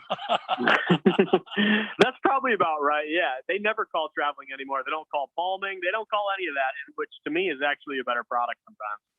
If you can find that bet, I'm sure that Josh is now going to say it'll have to be a offshore betting deal there. Just a tip, says Josh. I hope your pup is doing well. Sticking to my 3% max, betting contrarian, paying attention to what the house is doing to the odds for better numbers. Thank you, sir, he says. Ooh, just a tip. Appreciate that. Yeah. So guys, I'll tell you, me and my fiance just got a new yellow lab puppy, as just the tip knows. And it's a lot of work, potty training, teething, just giving us a lot of joy, but it's not all fun and games. It's tough having a new puppy. I'll be honest with you. Well, we just got a new rescue, and it's a 9-month-old, and a lot of puppies still in there. We did not, it didn't come out again until like a week and a half after we got the dog. And same thing, chewing on everything and everybody and wreaking havoc on the household. But if you got a proper pup, boy, the only thing that is going to cost you more sleep is an actual baby. So could be good training, I guess. I don't know. Let's see. Big George says, question for Josh Applebaum. Would you take ASU to cover the spread at -3 against Utah tomorrow? ASU is in a hot streak, you know. Oh, come on, George. Ooh, let's take a look. I'm dialing it up. Okay, so let me see. Ooh, Utah actually opened as a 2-point favorite. Utah's up to -3. Looks like money is coming in on Utah right there. Let me just double check this one. I would actually, I'd look at Utah maybe. So here's another thing, like guys, when a line is really short like this, I tend to money line these plays. So like, for example, Utah opened -2. Now they're up to -3. You could look at Arizona, and I haven't seen really the percentages on this yet, because when you get to Saturday, a lot of these lines kind of come out late. But if you do like a favorite, that's like, to me, the cutoff is -3. So I don't want to go much further than that. But instead of, laying a 3 or a 2 or a 1, you could just go money line. That just means you got to win the game. So for example, Utah right now on the money line is around, let's see, like -130. So I tend to pay a little bit more juice just saying, hey, win the game instead of a buzzer beater or a missed field goal or a missed free throw there at some point. So we'll see how that thing plays out. But as of right now, the line's going to Utah. All right. Well, there you go. That is Josh Applebaum, another episode of Sports Betting 101 here on the Daily Blender. Thanks so much. Any final words before we cut you loose to go make your bets? My only final words is I want to apologize. I hope I didn't offend you by saying lock. I get worried that a lot of public thinks it's super easy. But can we still be friends? I didn't mean to offend. Oh no, I'm not offended. I was just trying. I didn't mean lock. I just mean like give us a good tip. I would never hold it against you if you said, "Hey, bet this," and I went and bet that and I lost. Because I'm not going to gamble the house just because you said so. Because as much as you are an expert, they still got to play the games, don't they? There's still an element of luck to the whole thing. So I would never hold that against you. And yeah, I'm the guy who used the wrong word. So it's not on you. Don't worry. Well, I appreciate it. And you're totally right. I think with betting, one of the biggest things for new bettors is you're going to win, you're going to lose. It's part of it, but it's always about the long haul. If you lose a bet, don't get down on yourself, stay positive, keep grinding. If you win a bet, don't get cocky and arrogant and, put more on every game because you feel unstoppable. You're never as good as you think when you're hot. You're never as bad as you think when you're cold. always grind, that sharp contrarian mentality. To me, that's kind of the best advice I've ever gotten. Well, I'm glad you did step up and apologize, because I was going to jinx you by going, may all your bets this weekend be a lock. But I'm not going to do that. I'm not going to do that. So it doesn't count. Josh Applebaum from Betting Across America, Saturdays, 11 a.m. here on 1580 The Fanatic. And again, get the book. Trust me, it'll save you a lot of heartache if you read this book, like Just the Tip has done. It's the Everything Guide to Sports Betting on Amazon. We'll see you next week, Josh. Thanks for being with us, man. You guys are the best. Have a great weekend. All right, we're going to take a break. We'll be back and wrap this thing up with some On This Date in Big George's sports history. It's a Daily Blender here on 1580 The Fanatic. Hi, this is Nick LaCapria with the Daily Sports Quiz. In the 1990s decade, there were a pair of NFL coaches that went 9-39 between the two of them over a few seasons. One coach was named Rudd Rust. The other coach was Dick McPherson. What team did they coach? Nick LaCapria's Daily Sports Quiz brings you a different question from the world of sports each day. If you want even more questions from the world of sports, visit Nick LaCapria's new website, sportstrivia.org. You can test your sports trivia knowledge and get answers to some great questions from the world of sports trivia. Sportstrivia.org. It's free, it's fun, and it's challenging. If you like the Daily Sports Quiz, you'll love sportstrivia.org. The answer to today's Daily Sports Quiz: name the team that Rod Rust and Dick McPherson went 9-39 combined. Believe it or not, the New England Patriots, long before Pete Carroll, Bill Parcells, or Bill Belichick. I'm Nick LaCapria with your Daily Sports Quiz. Market Wrap host Mo Ansari on creating a well-balanced portfolio. Are you just chasing this hot stock and that hot stock? Or do you have a plan? Do you have a balanced portfolio where you have a little bit in healthcare, a little bit in technology, a little bit maybe in energy even? How much do you have in the subsectors like communication services and technology? And then you look at all the stocks within those areas and say, okay, this is the one I like and this is the one that I don't like. But you have to have that balance. And then finding the right balance depending on what you're trying to accomplish. If you're looking for income in your portfolio, maybe you want more dividend paying stocks, or I've got 20 years, I want growth. If you need help creating a well-balanced portfolio, call pound 250 and say, talk to Mo, or go to compact.com and click on the Get Started button. Again, from your cell phone, call pound 250 and say, talk to Mo, or visit compact.com and click on the Get Started button. Compact Asset Management is a registered investment advisor, funds custodian, Fidelity Institutional Wealth Services, member FINRA, SIPC. Hey everybody, Mark Asher back to tell you about my great friends over at the Lund Mortgage Team. Are you seeing what is going on in the home buying market right now? Unbelievable. Not enough inventory, and there is a ton of demand. Some of these homes are getting 30, 40, 50 offers on them. How are you going to stand out? How are you going to differentiate yourself from the other buyers who are in line? I have a way. Use the Lund Mortgage Team. Lund Mortgage Team is locally owned and operated with over 20 years of experience right here in the Valley. They have a great reputation, and it is a trustworthy pre-approval. And on top of that, they are quick. That's one of the things. You got to come equipped and be ready to buy. So what you need to do is make that first phone call to 623-875-9940. That's 623-875-9940. Get that pre-approval going, and then get yourself ready to go buy that home of your dreams. Go online, lundmortgageteam.com, or call 623-875-9940. 1580 and 99.3 The Fanatic, Arizona's new home for sports.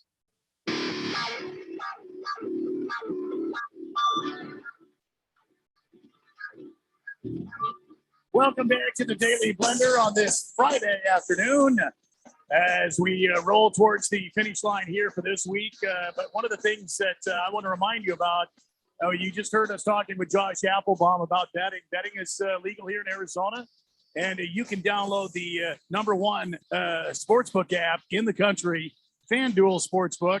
You can combine prop bets for multiple games like the NBA. Let's say tonight, the Suns game, you can get a couple of props in there on that. You lay $150 down on the money line, and then you Booker to score more than 25 points. And then maybe you got DeAndre Ayton with 10 rebounds. And then you like the Coyotes game, and you want to go in on the Coyotes game, and maybe a couple of different prop bets on that. You can combine those in this prop bet plus that they have going on right now. It's called Game Parlay Plus, and you can only find it on FanDuel. combine these prop bets for an even bigger payout. $1.50, $2, $5, and you get this combined with these parlay plus that you've made up, and the bigger payouts could happen. If you don't want to build your own same game parlay, check out their popular same game parlay section where you can join the bets that other users are jumping in on. A couple of weeks ago, 14,000 people were in on the Lakers Bucks game, and they scored a total of $1.1 million. So they all got part of that payout. If you're new to FanDuel, you can sign up with promo code Randy1580 to get your first bet risk-free up to $1,000. Make every moment more and download the FanDuel Sportsbook app. Just use promo code Randy1580 so they know I sent you. Remember, you got to be older than 21. And present in Arizona, first online real money wager only. Refund issued as a non-withdrawable site credit that expires in 7 days. Restrictions apply. See terms at sportsbook.fanduel.com. Gambling problem, 1-800-NEXT-STEP or text NEXT-STEP to 53342. Jeffco. Oh, I wish you'd taken more time with that. I was trying to log on to FanDuel and make some of the bets that Josh was talking about. I'll have to wait. I'll have to wait on that. How do we get this out of the way? Yes, we got to catch up on the text line, and then we've got to do on this date in big Georgia sports history, and maybe we'll even spin the wheel here, but let's see what these knuckleheads have to say. All right. Lacrosse guy sent me a flyer for Ahwatukee Lacrosse Bags Tourney. I'm confused. That looks like cornhole. That does not look like lacrosse. But evidently on Sunday from 11 a.m. to 6 p.m. It's a benefit for the Ahwatukee Lightning Youth and Desert Vista Lacrosse. And I guess you go over there. It looks like Sandbar at Mexican Grill in Chandler. They have a taco bar. There's a contest, huge multi-prizes and stuff. $60 per two-person team, round robin format. Go in there, play some cornhole, and it'll benefit the Ahwatukee Lightning Youth and Desert Vista Lacrosse. Hey, Jeffco, maybe you and I should go out there as a Team Daily Blender, put the hurt on these guys. Well, last time you told me there was going to be some cornholing, and there was no bean bags. That's when I left quick. I don't know that I want to play this with you. So nothing personal. Sorry, that was confusion. I got my nights mixed up. Yeah, we're not. Yeah. Sorry about that. Move on. Fed Fan says, well, I'm off to watch arts and crafts videos on YouTube. Have a good weekend, everybody. Okay. Wow. Have a good weekend, Fed Fan. All right. Fed Fan, have a great weekend. Swave Dave says, Jeffrey, I'm taking home work with me this weekend. It's a blender. We rep a commercial line of blenders. I need to try out a demo. I got margaritas in mind and stuff to make them, but what would everyone suggest without violating my man card? To see the blender, you can check out Blend This on YouTube. Wait, what? Swave Dave, are you one of the Blend This guys? Oh, I wouldn't. I put like car keys in there and see what happens. I don't know. Yeah. Well, I love the Blend This thing where they make or is this something else? Swave Dave, you're gonna have to send me a link so I know what you're talking about. I hear that they would drop all kinds of weird stuff into blenders to see if it would blend. Yeah. Or I know what you're talking will about. It blend? Oh, I think is what it was. Will it blend? Oh, so Blend This is something else. Yeah. Okay. Yeah. Well, Slave Dave, I drink straight whiskey, so you could knock down the tequila straight and then just blend up some of that virgin margarita. Make yourself a nice Bloody Mary. The ladies love Bloody Marys. You make some mixed drink for the ladies. There you go. Or you don't have to blend root beer though, do you? You can make a shake, make it like a strawberry shake. Oh, that sounds nice. Or a root beer, or a chocolate shake. I don't know. I'm the wrong person to ask about blending. You should ask somebody like Keon or Randy. Don't ask me. I don't blend a damn thing. No. I have a food processor that I won at the Christmas party. I haven't actually opened it yet. There you go. So nicely done. Man card accreditation for that. I can't help you either, unfortunately. My wife makes these smoothies, and I'm pretty sure she puts some kale in there. But she'll give me one every now and then. I'll drink it. It's like, it's all right. Yeah. No. It's my mom used to do that when I was a kid, just put a bunch of crap in a blender. And then the goal was maybe you'll drink it because I know you don't want to eat it. That was the whole thing. She'd put a bunch of vegetables and I'd rather drink it. Yeah. And then she put like fruit and stuff in there. So you can't even taste the healthy stuff, but still small amounts. Swave Dave says it's Blend This. Search Blend This on the YouTube. All right, Swave Dave, take it easy. I think I might take a look at that. King of Kittens says, so 40,000 people won $25 each on that Lakers game. I have no idea what you're talking about, King of Kittens. Well, he's talking about the FanDuel payout where 14,000 people won their share of $1.1 million a couple weeks ago on the Bucks Lakers game. I don't know if they won $25 a piece. I don't know. He also says, after seeing the Russian armored vehicles versus these Ukrainian ones, I'll take Russia and I'll give the points. 888-368-1580. I don't want to do jokes about that, guys. Hefty Lefty says, make a nice parsnip and butternut squash puree and serve under a nice pork loin. I think he's talking to Swave Dave. I hope he's... he says, sorry, it is Will It Blend. For the love of God, Swave Dave. So how am I supposed to know which blender it is? You're trying to say it's the same blender they use on that show? I guess that's what he's saying. Confused. Because if he is, it's a blend tech. Bala 51. Oh, I'm sorry, I didn't get to this text for Josh when he was on. He says, I'm a big fan of SGP. I thought he was talking about Scott Van Pelt, but it turns out he's talking about something else. He says, here's an SGP lock I've been killing it on all season long. Jokic for 23 points, 8 assists, 12 rebounds, 1 3 and 1 steal. This guy is as consistent as the Arizona sun is hot in July. So I guess same game parlay. Okay, I was going to say it sounds like some sort of parlay, but I didn't know what an SGP stand for. So I had the damnedest time trying to figure it out too, and then I was looking on my FanDuel app, and then it dawned on me, that's a same game parlay. I'll tell you what, Bala 51, I'm going to try that for $1. I'll try that for $1, and we'll see what happens. It makes sense because Jokic is a guy that scores really easily. Obviously, he's a point center essentially. I mean, he basically runs the offense from the center position, so he's going to get the assists, and he rebounds really well. That's a good tip. I'm totally going to try that. Swave Dave says, "Ding ding, Keon." Oh, why did he say "ding ding"? The blend Gen Tech. Is it Gen Tech blender? Yeah, Blend Tech. Blend Tech gender. I've watched a lot of Will It Blend. You all right, Randy? Gender neutral. Gen Tech blender sounds very expensive. There it is. Yeah, how much does that thing go for? It sounds like something that Benford Tools made. I like how Keon. I asked him, and he's just like, I could YouTube it. I could check it, but I'm not going to.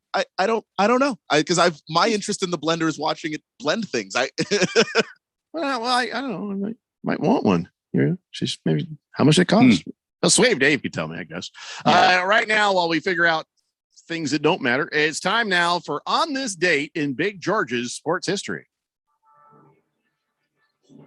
Back in the year 1974, Veronica and Colin Scargill from England began tandem bicycle ride that was 18,020 miles long, taking them all around the world. Took them a year and more to complete it in August 27, 1975. Pair started their historic ride today in 74 in New York City. Yeah, 19 months on a tandem bike with your wife. This guy had to have been sitting on the front. He's like just pedaling like crazy. He's just, I don't know why we gotta go. I gotta get off this bike. I gotta get off this bike. Now, I guess they bought a tandem bicycle back in 1971 after they got married, and they still, to this day, tandem all over the place for fun. But yeah, Colin is always in the front seat, and Veronica pedals from the back because A, she's annoying, and B, he's a stronger pedaler, and that's what works. So there you go. That's a pretty. Here's the thing, though, I don't understand. You're going to pedal around the world, right? There's water involved. How do you pedal? Do you just get on a boat with the bike and you sit there and it counts, or you see what I'm saying? That would be my guess, that you get on a boat or you get to the coast, and then you're obviously allowed to travel via air or sea to the next coast. Yeah, not by air. Why not? I don't know. It seems like that's cheating. Get on a plane with a bicycle. By the way, it's annoying when somebody brings a bag that's too big to go in the overhead compartment. You imagine sitting next to some jackhole that's got his 10-speed on his shoulder. Like, deal with it. I was allowed one carry-on, and this was it. And it's a tandem bicycle, so you're sitting behind it, and you got a wheel right there, and you're like, if I lean forward, I'm going to get a nose full of spokes. I mean, that's just That's a dirtbag move, Keon. Very inconsiderate. I don't know. I've never traveled the world by a tandem bicycle. I'm guessing here. I'm guessing. If I see somebody on a tandem bicycle, I'm tempted to give them a mirror. Not you know going what to I'm say saying? it live on the radio, are you? Give them a mirror. Just like, I'm sorry. Well, I mean, if that's me, if that's already your temptation when you see a normal bicycle, it is. It multiplies. Not the people who are cool. If they're in the bike lane and they're doing their thing, give them a little space, But if they're sitting there, you know what I'm talking about. Those guys are like, I'm like a car. I'm just like, yeah. They're everywhere in Tempe. Yeah. They're I everywhere. have good insurance, and I can afford to hit a couple cars. Just me again. I can afford to hit a couple cars. Yeah. Nice. I mean, if you're a car, you're a car. Just tempted. Just a Tip says, I have a blender. It's the first preset on my radio dial, but it only works from 3 to 6 p.m. Monday through Friday unless they get a day off. So suck it, morning show. Thanks, man. Thank you. Hefty Lefty says, pedal a duck boat. No. What the hell is he talking about? The little duck boats that go across the water. Oh, paddle a duck boat. Yeah, but there's some that have like pedals where you pedal can boat. Yeah, they have that at Tempe Town Lake, by the way. I have seen them. Have you been to Tempe Town Lake? All you gotta do is follow the smell, and you'll find the Tempe Town Lake. He said, Jay Hefty says, hey, I'd like to parlay a straight bourbon, then a bottled in Bond bourbon, and then 2 wheated bourbons. Yeah, give that man a parlay. King of Kitten says, so like the odds always change. 14,000 people won, $78.50. But the question that nobody asked is, how much did they wager? Right. He's talking about that Lakers game thing. Exactly. They're Lakers, so I don't. God, why would we start and end the show with all this math? Right. Well, we didn't do it willingly. That was brought to our doorstep by the Fourth Dimension. I just got a reminder. Just tap the sign. I'm going to put a sign back here. No, we don't do math. Yeah. Then we get a math question. I'm just going to tap it. No, we don't do that here. No, listen. math. If you come at us with math, we're going to have to get some interns. Okay. Yep. Good point. Some cheese-eating high school kid or college kid straight out of school who's got a protractor, a calculator, and a dream. That's what we're going to have to do. That's a good point. Stop asking us damn math questions. All right, guys, have a great weekend. We'll be back in your radios again on Monday, 3 p.m. It's the Daily Blender here on 1580, The Fanatic. Bye-bye.